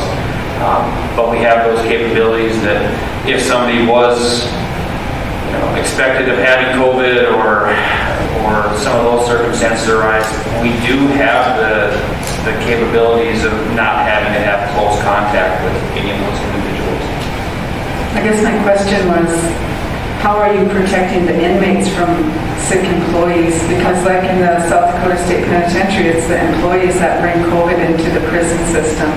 So how are you protecting the inmates from Employees that are sick. If an employee is sick, they go home. They don't come back until they're cleared by the doctor and come back to work. Okay, thank you. Okay, Dion, Lori is yours, I forgot. Dion's representing our Lake Travis District Councilwoman. I know she was coming in late. Lori's yours. Thank you, Mr. Chairman. My name is Dion Crawford.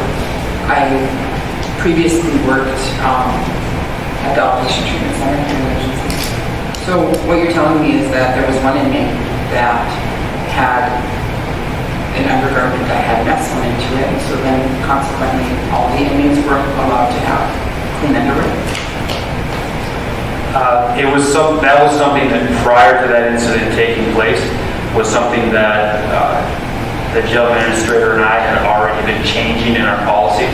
We had gone through the process of purchasing new jail uniforms, including underwear for males and females, and for females that included bras as well. And what that prevented us from doing was having to bring less stuff from the outside of our facility into our facility.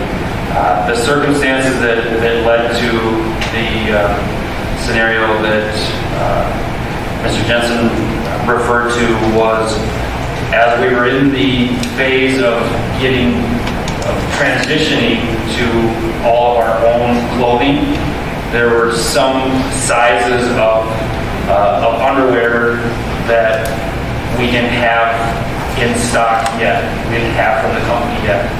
And during that time, we were still accepting the clothes to come from the outside and come in if we didn't have their particular size on hand. And that's what led to that situation occurring. But we do have boxers for the males, t-shirts, and brand new uniforms for every replace everything. The only thing I do allow in from the outside I do allow socks to come in, but they have to be in original packaging, not open. And once they're open, their ignition will run off the socks so they don't get lost. But as far as them bringing boxers in from the outside, I'm going to stop that because they would use their texters to contact people outside. Hey, give me my package, whatever. They bring it up, we find the stuff when we do a search. So we just said no more stuff in it. We're not allowing anything else to come in. Just to kind of clamp down on that aspect because they would distribute it to the other inmates. Just stop the things. Okay, so one thing I want to make very clear, and it seems like we don't have an understanding of this. So a majority of the individuals that you're incarcerating, I'm assuming, is for ingestion of controlled substance, possession of a controlled substance. Would that be an accurate description of I'd say that's a good amount. That's probably our highest volume from the inmates that we're incarcerated in our area, both from the tribal police, the assistant police department, the sheriff's office, and the highway patrol. Okay, so you know that probably most of those individuals, if they're at that level of ingesting controlled substances at that level where their behavior that gets them incarcerated, they probably have a substance use disorder. Substance use disorders are mental health disorders. Same as depression, anxiety, obsessive compulsive disorder. It's the same. I would expect individuals, when they are using a substance and are incarcerated and are being totally cut off of that substance, there is withdrawal. Depending on what the substance is, the withdrawals can be dangerous. So if individuals are not being treated either medically or through some type of detox, I would expect that. Having a basic knowledge of people with substance use disorder, I would expect that they would be trying because of the psychology and the things that are going on with their brain chemistry. So I don't think that behavior is very outlandish, especially if we are, number one, failing to meet their medical needs, which it sounds like we are. If an individual knows that they're going to be charged and have a lien placed against the property, or they're going to have a bill for medical services, when they seek medical treatment, can you see where they're in a position? To me, it's inhumane. It's inhumane to deny somebody clean underwear. How often are they being given clean garments? Laundry is changed out every 2 days. Every 2 days? Every other day, they get a fresh one. Fresh uniform, fresh everything. So,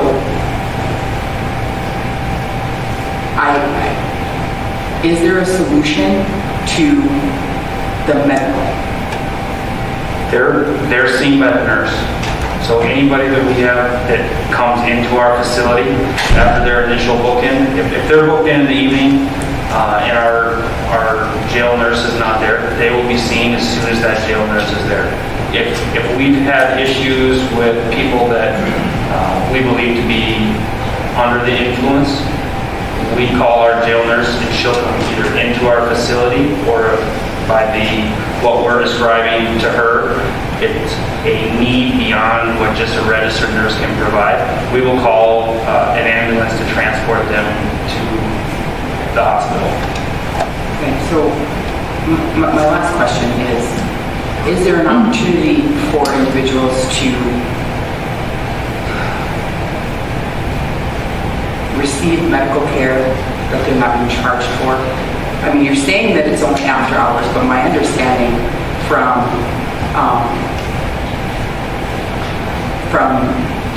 some of the stories that have been told is that some of these bills go back to 2007. They're really old.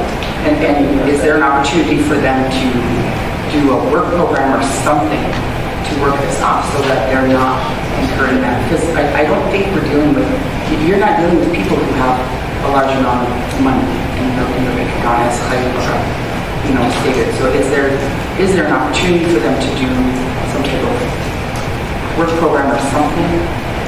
I would just like to address the portion of it.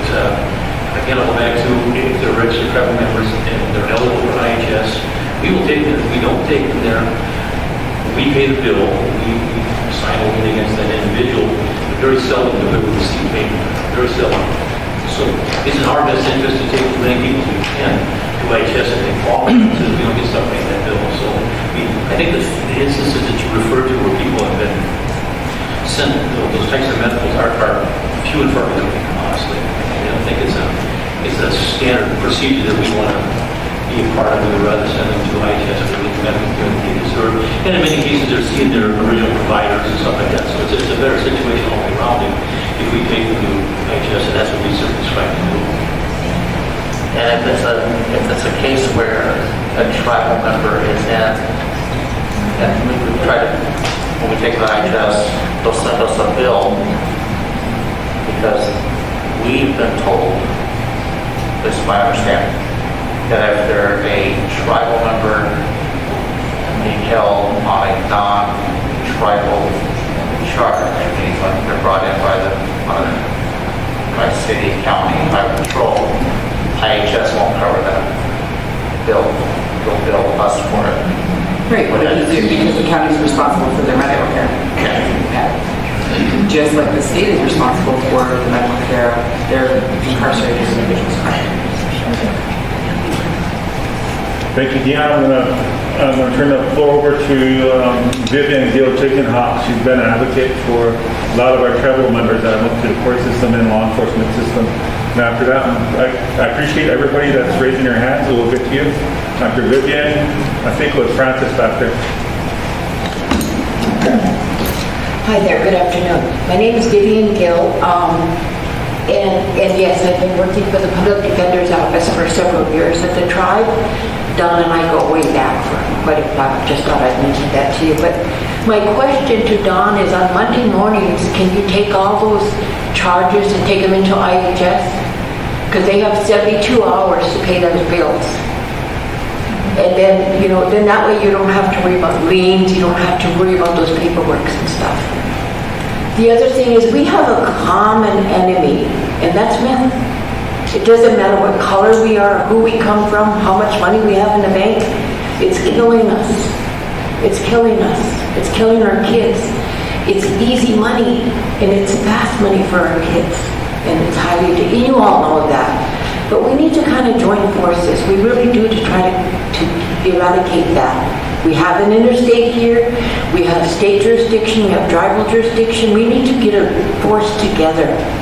Combine forces, combine our minds, combine us. We have law enforcement here. We have people who represent the county. It's hurting our county. It is. We have bad reputation out there, just in Roberts County.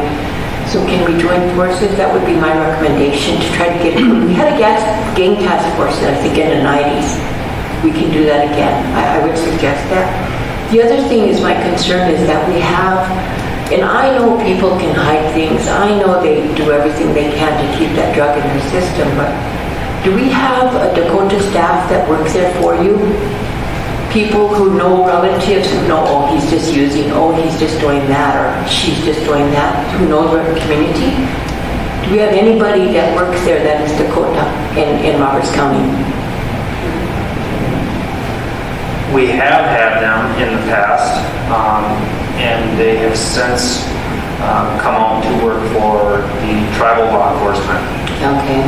So we've had correctional officers that have been working for us in the past since I've been there, and they've taken opportunities with tribal law enforcement.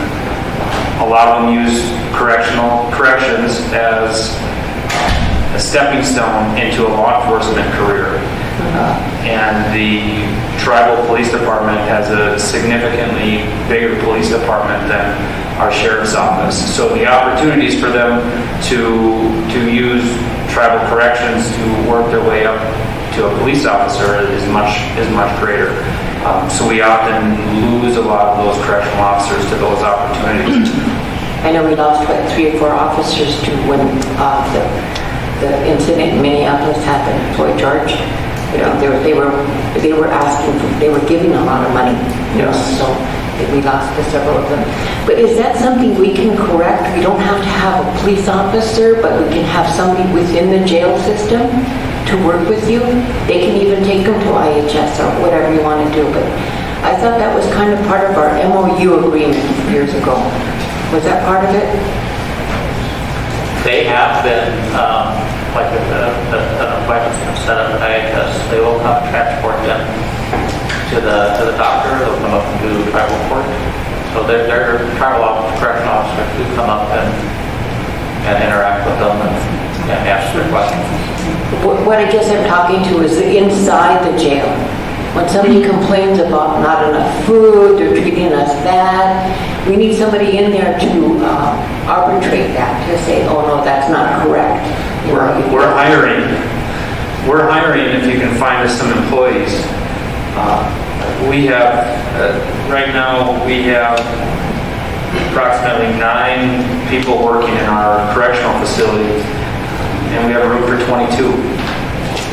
Oh, wow. Do you have that advertised? So we are very short-staffed, and it's a career opportunity for, like I said, anybody that's looking to come into the law enforcement field or. Well, I'm not so much concerned about being a police officer at my age, but you know what I mean? I'm a grandma and I know a hell of a lot of kids that do things, you know what I mean? So, I mean, people like that, we used to work on the ambulance in Standing Rock. We had an old grandma, Kushi, they call her, old grandma. She would ride along, and she would just comfort people. That was just her job. You're going to be fine. You're going to be okay. You know, it helped us. It helped us a lot. You know, so I'm thinking along that lines. Somebody who could come, who's got a complaint about one of the officers, to mediate and say, no, that's not true. You know, you need to behave yourself, kind of thing. You know, so I'm thinking about that. If we can do that, we'd work with this task force, work with the chairman's office.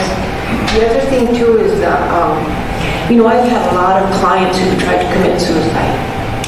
I had no place to go with them.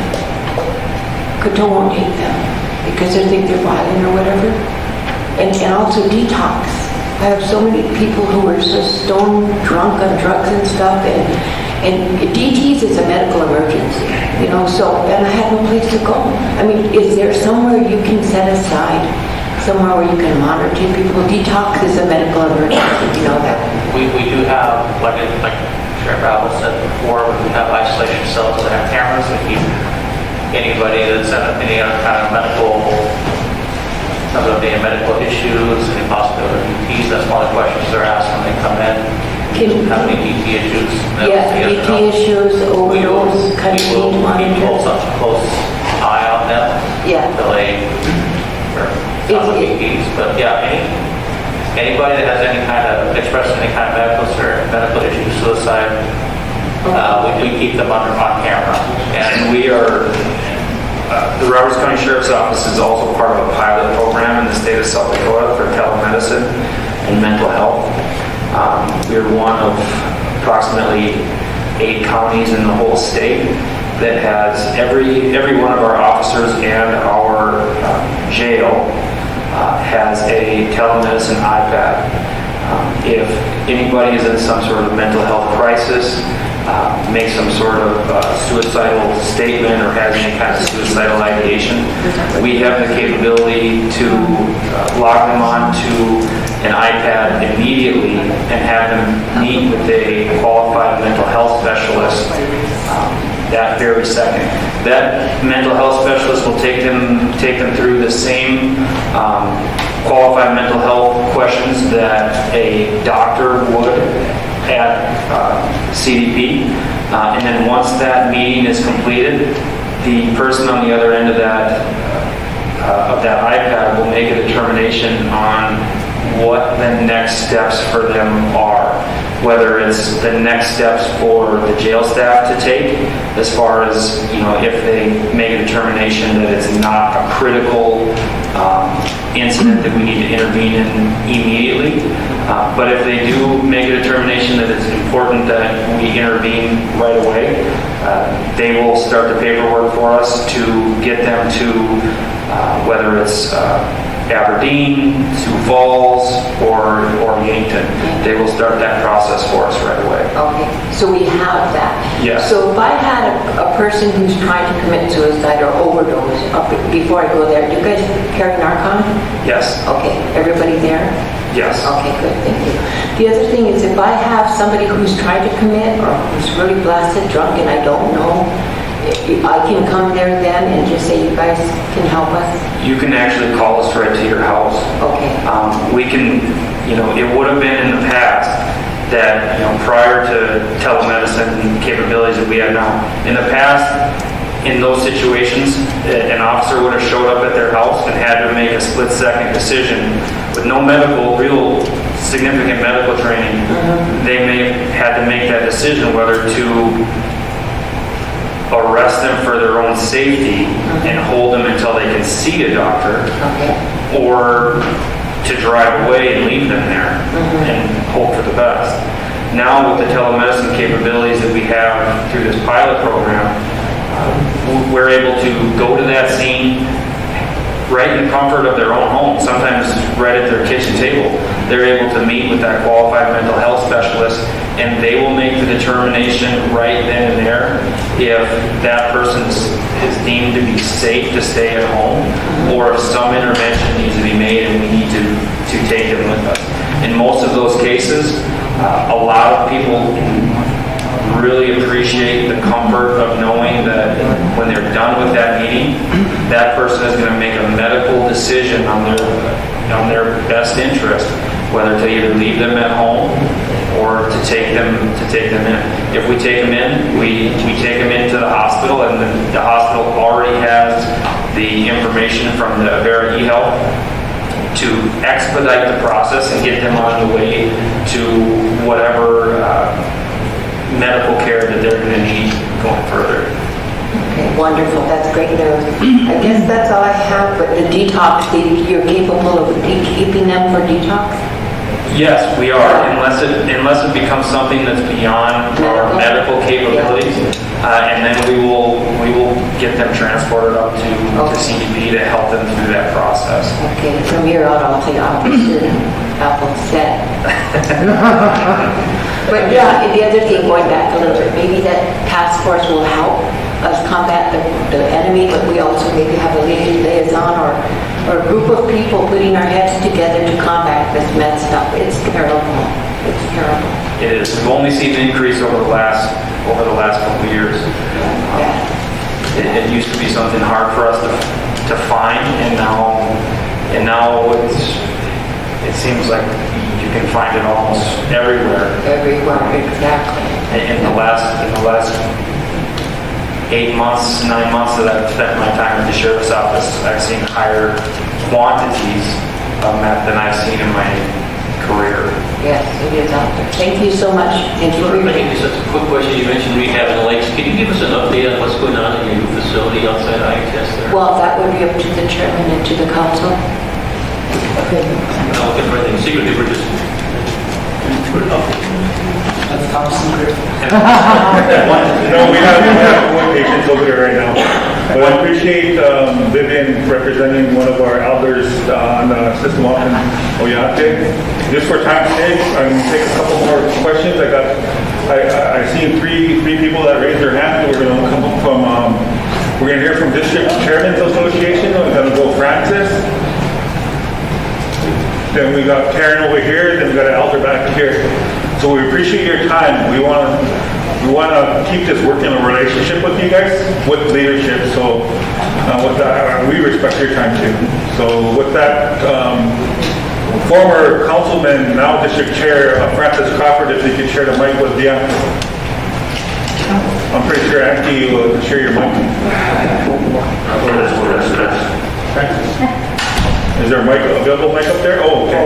Oh, now we're really upgraded. Then I can just drop it.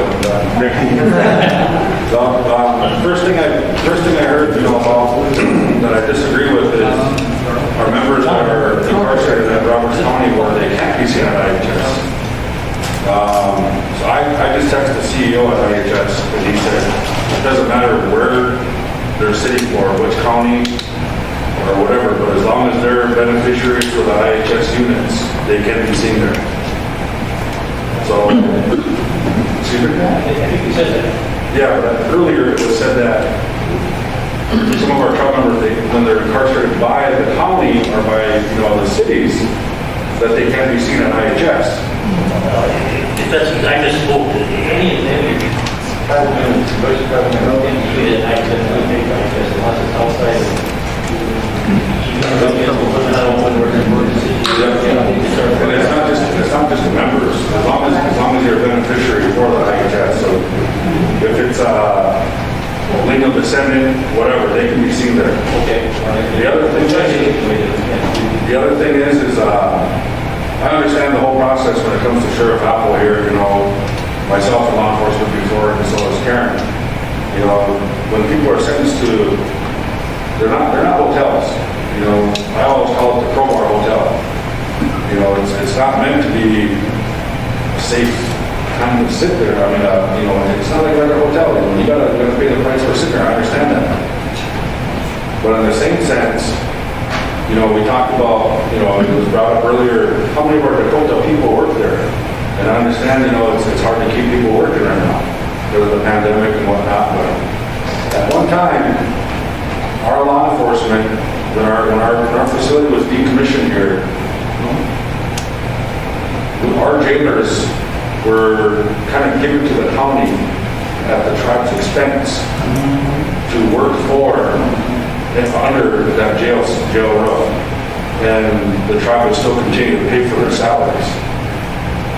So I was wondering, Mr. Chairman, is that something that is still an option available to Roberts County to utilize our tribal jailers to deal with our inmates there?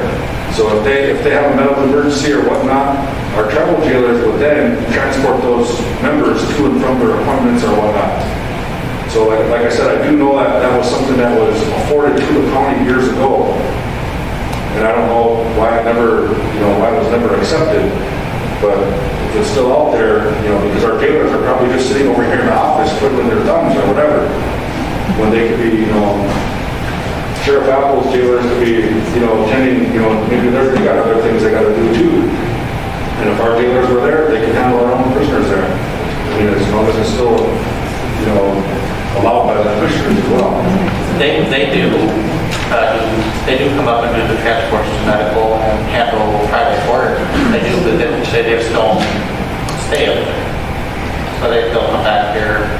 But they do come up and do the transports and report. And they do, if a tribal inmate wants to speak with the tribal officer, we let them know. And we'll go back and talk about their case or whatever status and everything. So that it's not that they're not allowed to come in there or anything like that, but they do handle their transports and everything. So it's like, they're just not physically there all the time. I think, in the past, it was, the intention of it was to have one stationed there at all times. Not just coming and going like you're saying. Because of that, we don't have to worry about calling somebody else, where you have somebody stationed there at all times, to deal with whatever issues that prisoner might have. Thank you for your words, Mr. Crawford. Once again, he sat over and represented. Now we got Karen. She also represents. She sat on council. Now she's representing DCA, coming from the Dublin District. Karen. Good afternoon. Okay, my question is, some of our members have been getting bills for jail space. And I know our tribe pays you only $55 a day per individual per day. Is that what it is, or is it 65? It's probably closer to $65 or $75 right now, but we don't bill tribal members that are brought by the tribe to our jail. No, I'm not talking about that. I'm talking about our tribal members who get picked up with the state or Roberts County.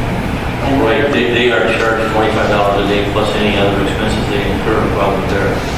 Okay, so It was discussed earlier, she mentioned quite a lot of advice to that. I know I mentioned our qualified. Anyway, so I've seen some of the bills, okay, some are like $5,000, and some are billed back to 2016, dated March of 2020. And there's a member out of my district who got billed recently for a jail stay in 2007. So how far back legally can Roberts County go? According to our state's attorney, it's forever. So if you want to come and visit with me individually here, I'd certainly be glad to help you and that person. Okay, see, this is why I requested our council to do a legal review on it. And how far back can you go?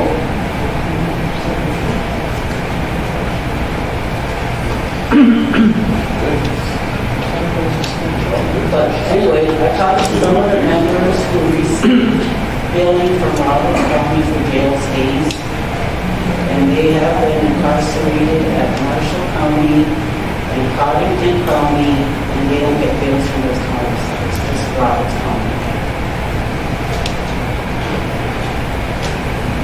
So, that's right. We are all like that, I thought it. They're not getting billed for Roberts County or Cottington, but they're getting billed for Roberts County. We have a much bigger system in support than those others, and the others have probably 2 or 3 or 4 prisoners a day. We have 60, 70 a day, so we try to, because we're allowed to, we try to recoup some of those costs by billing the individuals for this occurred. They were recouping the costs and housing our tribal members from tribal law enforcement, they paid $75. Those that are arrested by the tribe and brought to the tribe, so basically renters for that, lack of a better term. Those that are picked up inside Roberts County, city system, and or the high patrol are charged. Okay, just off the top of your head, what's the tribal percentages of tribal members housed at your facility under the tribal law enforcement? So sorry, I can't hear you.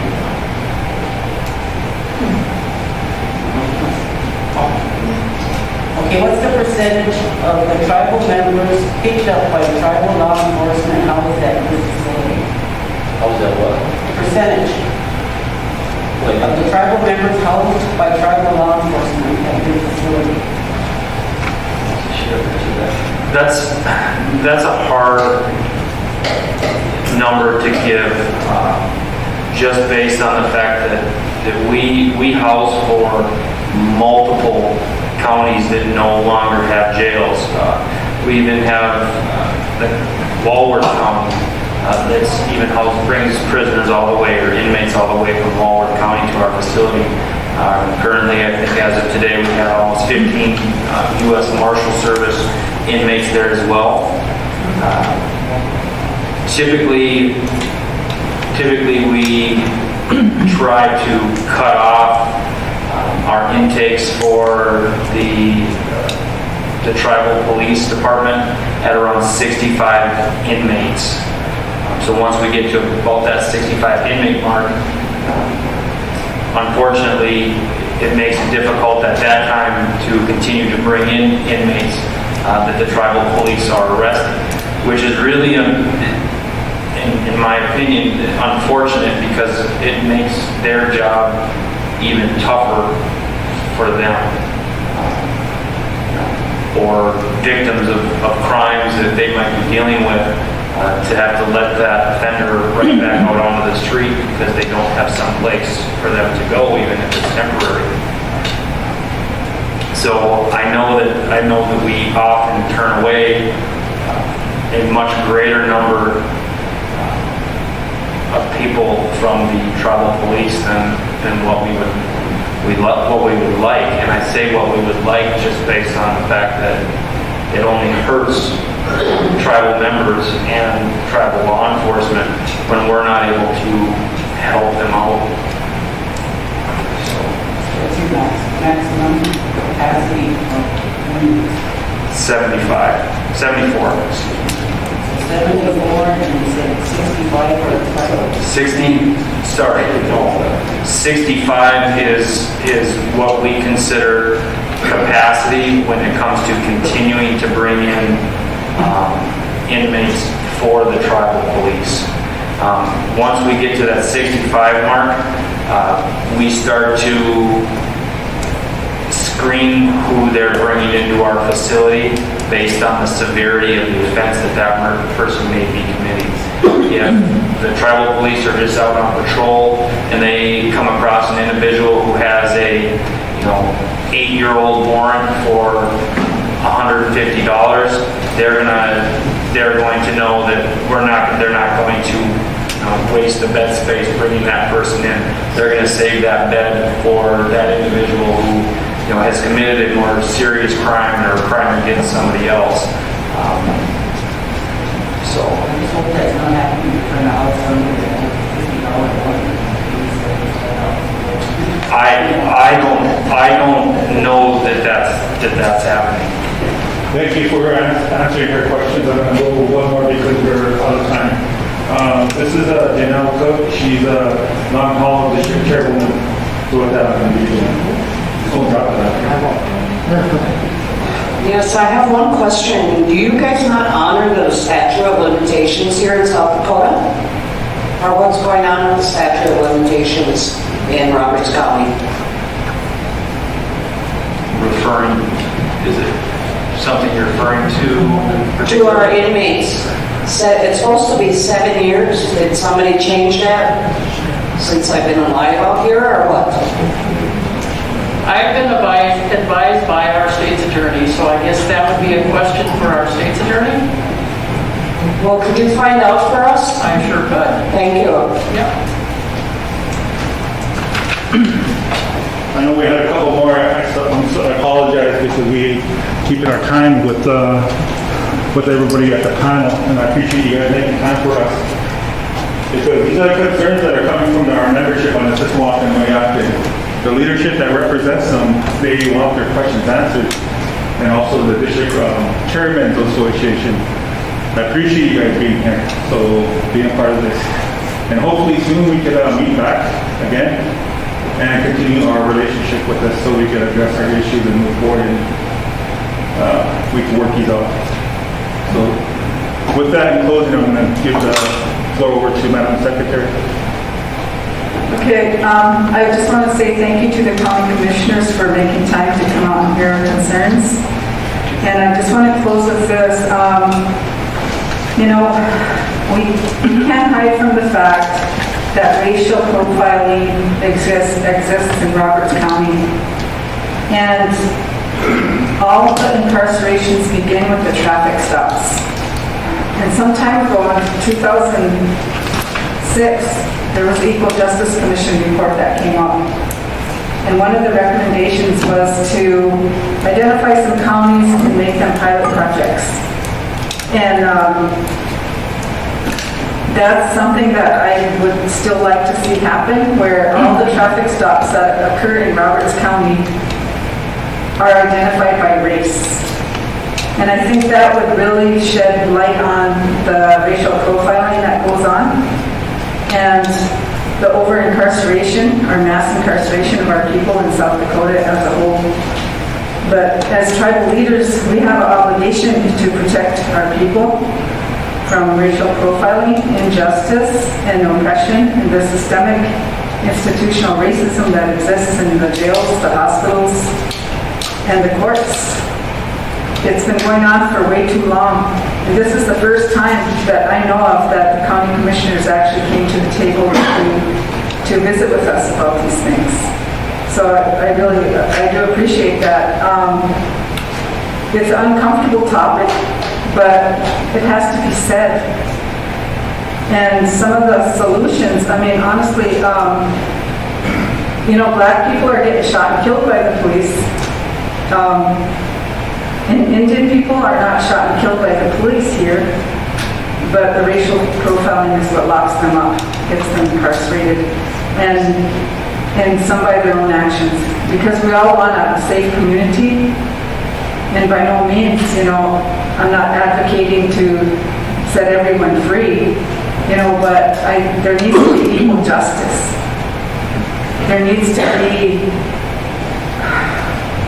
we need to stop the racial profiling, because we have the city police, we have the county police, we have the state highway patrol, we have the tribal police. Our people are oppressed and under siege by all these jurisdictions, and that's why we have a high incarceration rate. Because, you have to understand where we're at. And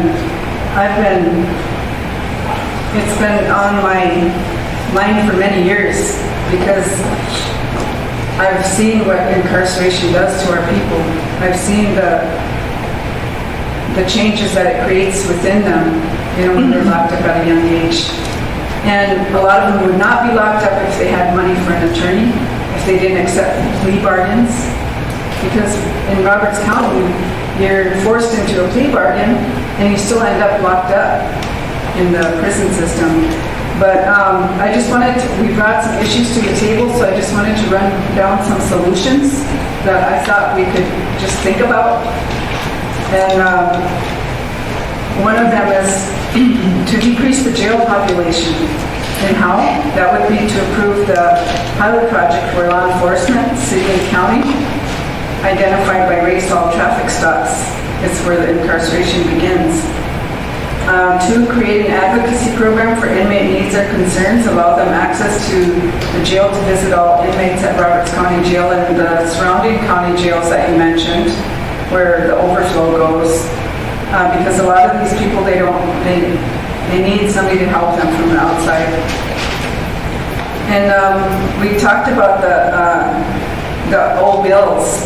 Why can't the indigent funding pay for those bills? Because as I understand it, if a poor person dies and they don't have money, there's indigent funding to pay for their funeral costs, right? Or am I wrong? I'm not sure. There is, but that is also, it also could be, okay, I see. Okay, the county commissioners, I thought maybe closer monitoring of the jail, making an unannounced visit at some time, and because one of the concerns was the food there, the food quality, recreation. I'm not sure what's available and how long they can have recreation. The right to a phone call on arrest, like sometimes you're not allowed a phone call for up to 2 days, is what I'm told. To get training for the jail staff so they can treat And because most of our people, as we know, they're all native. They're all Indian people that are locked up there. So maybe get some training for the jail staff so they can treat our people like human beings. And, they don't have to be dehumanized. And, to show your power, you don't have to dehumanize another human being. You can still be responsive and still be in charge. Allow the inmates access to spirituality by whatever means they choose, Christian or traditional. I don't know if you have a chapel in the jail or a place for them to pray. Give them a pass to church with a reliable person or a minister or a pastor. Build a sweat lodge so they can do that, or give them a pass to attend one with a trustworthy person. Allow behavioral health staff or the Foot Pride staff to hold AA or any group once a week for the men and women separately. But those were just ideas. I don't know how legitimate they are, but I thought something has to give. But that's all I wanted to say, Chairman. Thank you. A lot of your ideas would work inside of our facility. I know Alana Littleberg has been coming to our facility. She frequents our facility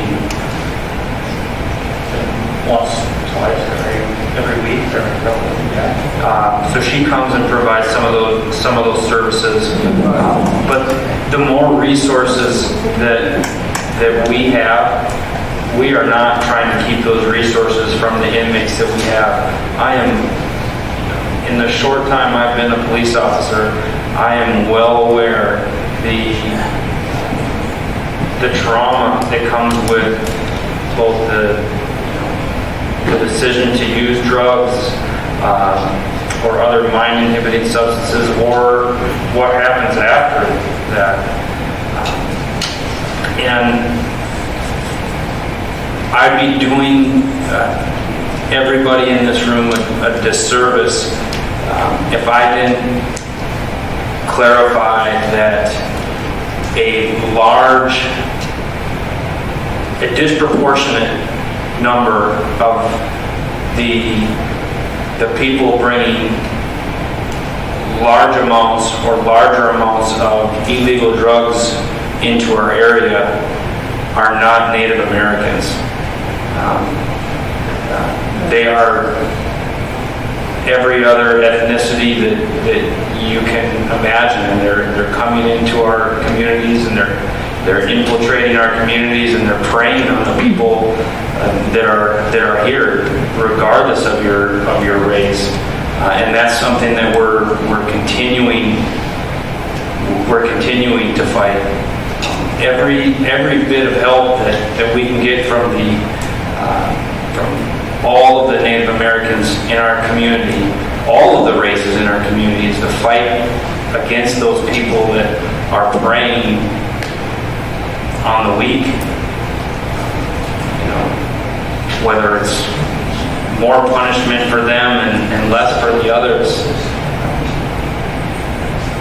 I don't have all the answers, but I'm willing to sit down with anybody who feels like they have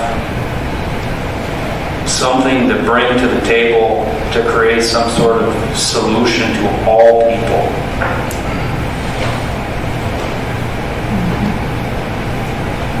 Yeah. Thank you. Thank you, Sharon. So I know that one of the things that we've done as a council is that we are, at one time we had a drug court, we had a changeover in our judges and consequently lost that grant, but we did go on record to rebuild that drug court, and I know that a piece of that, I know that most of the individuals that were involved with the drug court, or a good percentage of them, did come from the county. So I'm hoping that we can rebuild that relationship with the state's attorney so that they're offered alternative sentencing, which is a very key piece in lowering those incarceration rates. I also want to say that I really appreciate you coming here. I know it's probably intimidating, even our own tribal members are intimidated sitting at that table. So I do really appreciate you taking the time, and I hope that we can work on these issues together, because at the end of the day, we all serve the same population. And it is disheartening. It's hard for me to hear, some of those things, but I do know that, like Madam Secretary said, we do have to discuss, no matter how difficult they are, and I think that we all bring something, different to the table, and so if we can make a time, maybe if, you can make a time with our chairman, we could just continue meeting and maybe share meals together, that would be very beneficial to everybody. Back to the commissioners. I'm sorry. I'd just like to finish with one note.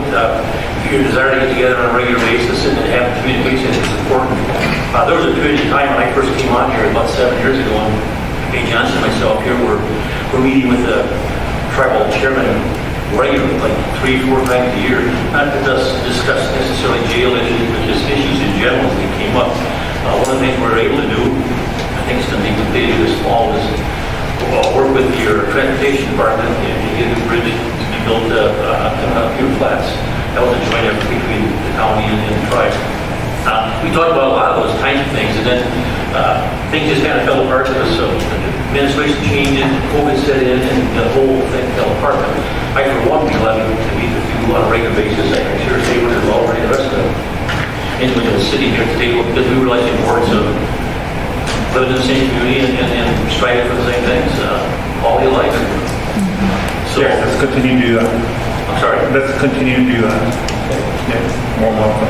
In closing, I'm going to turn over the floor over to Bill and Francis. I want to bring up about the themes with the 72-hour reporting. Do you contact IFS within that 72 hours? I do not, because I don't have access to that. That would be something for probably Joanne. Joanne, out at the jail, LaBelle does. Yeah, they really need to contact IFS and let them know it's an emergency status. If you get denied payment, the individual always has a process where they can grieve that decision. I don't know how many people travel fast, and then you can get your payment. But you gotta make sure travel numbers understand, a lot of them don't understand or middle age, that kind of thing, so it would be nice if you would do that. The other thing is we pay you so much per person. And in the courier, there was, months back, you were getting equipment to improve the feed, the food, that kind of thing. Has that taken place? Yes, I just recently, we contracted someone for our food provider, and we went from, before they were getting a hot breakfast, hot lunch, and a cold dinner, which usually consists of a cold sandwich or what have you. I switched it to a cold breakfast, hot lunch, hot dinner, where the portions at the dinner time are a lot better. Their food quality at little to no additional cost. Another thing is state prisons allow the prisoners to have splits. Would you, down the line in the future, work with our mental health people if our travel members who are in there for extended period of time be allowed to do something like a sweat or some type of ceremony? We'll look into that. Right now, we just, like I said, we just upgraded all of our uniforms from that. Talking about sweatpants. Sweat lodge? Sweat lodge or sweatpants? Sweat lodge. Oh, I said sweatpants, yeah. Okay, thank you. Francis? Frank?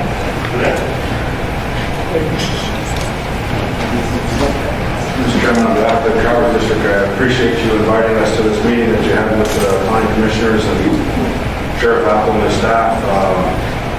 The only thing I can say, Mr. Chairman, is, it can only get better from here on out. This is the first step. Our people, as a community, we're not going nowhere. The Travis County people, they're not going nowhere, so we need to start working together. And especially if we don't have a jail. And I know a lot of these questions that were spoken about today doesn't rely just with the commissioners. You know, the answers to be, you know, maybe next time you bring on your state's attorney. You know, the state's attorney reports to you guys, right? You know, so maybe the state's attorney comes out next time. You know, but some of the questions are for the judges too. You know, because that's who ultimately does the sentencing of, you know, our trial members. It's not the commissioners, it's not the jail. You know, I agree with you, Madam Secretary, but then the one part I don't agree with is asking the law enforcement to, Jacob, we're pulling you over, what's your race? You know, I think that might be racial profiling, you know, because I mean, maybe that person's not comfortable telling you what their race is. You know, maybe because they might be scared of it. But I don't think, you know, I know Sheriff Apple, I know he's not racist. You know, he grew up, you know, in this community. He's invested in this community. You know, I stand beside the sheriff any day of the week. So, you know, with that being said, Mr. Chairman, like I said, I appreciate, you know, inviting DCA here and, you know, keep up the good work. Thank you, Francis, and I appreciate DCA coming in here because they always wanted, like Madam Vice Chair here, she always wanted DCA to be a part of our meetings and our planning. And Chairman and the Commissioners, Sheriff Apple, we appreciate you here. We continue to work together. And I just want to end off with, I know sometimes we're always serious here and sometimes a lot of us joke too, but I know Yellowstone, the tourists are always they're always trying to pet a buffalo and they always get attacked, but you don't have to worry about this buffalo over here. You don't have to be alone. We appreciate you. You guys have a good day.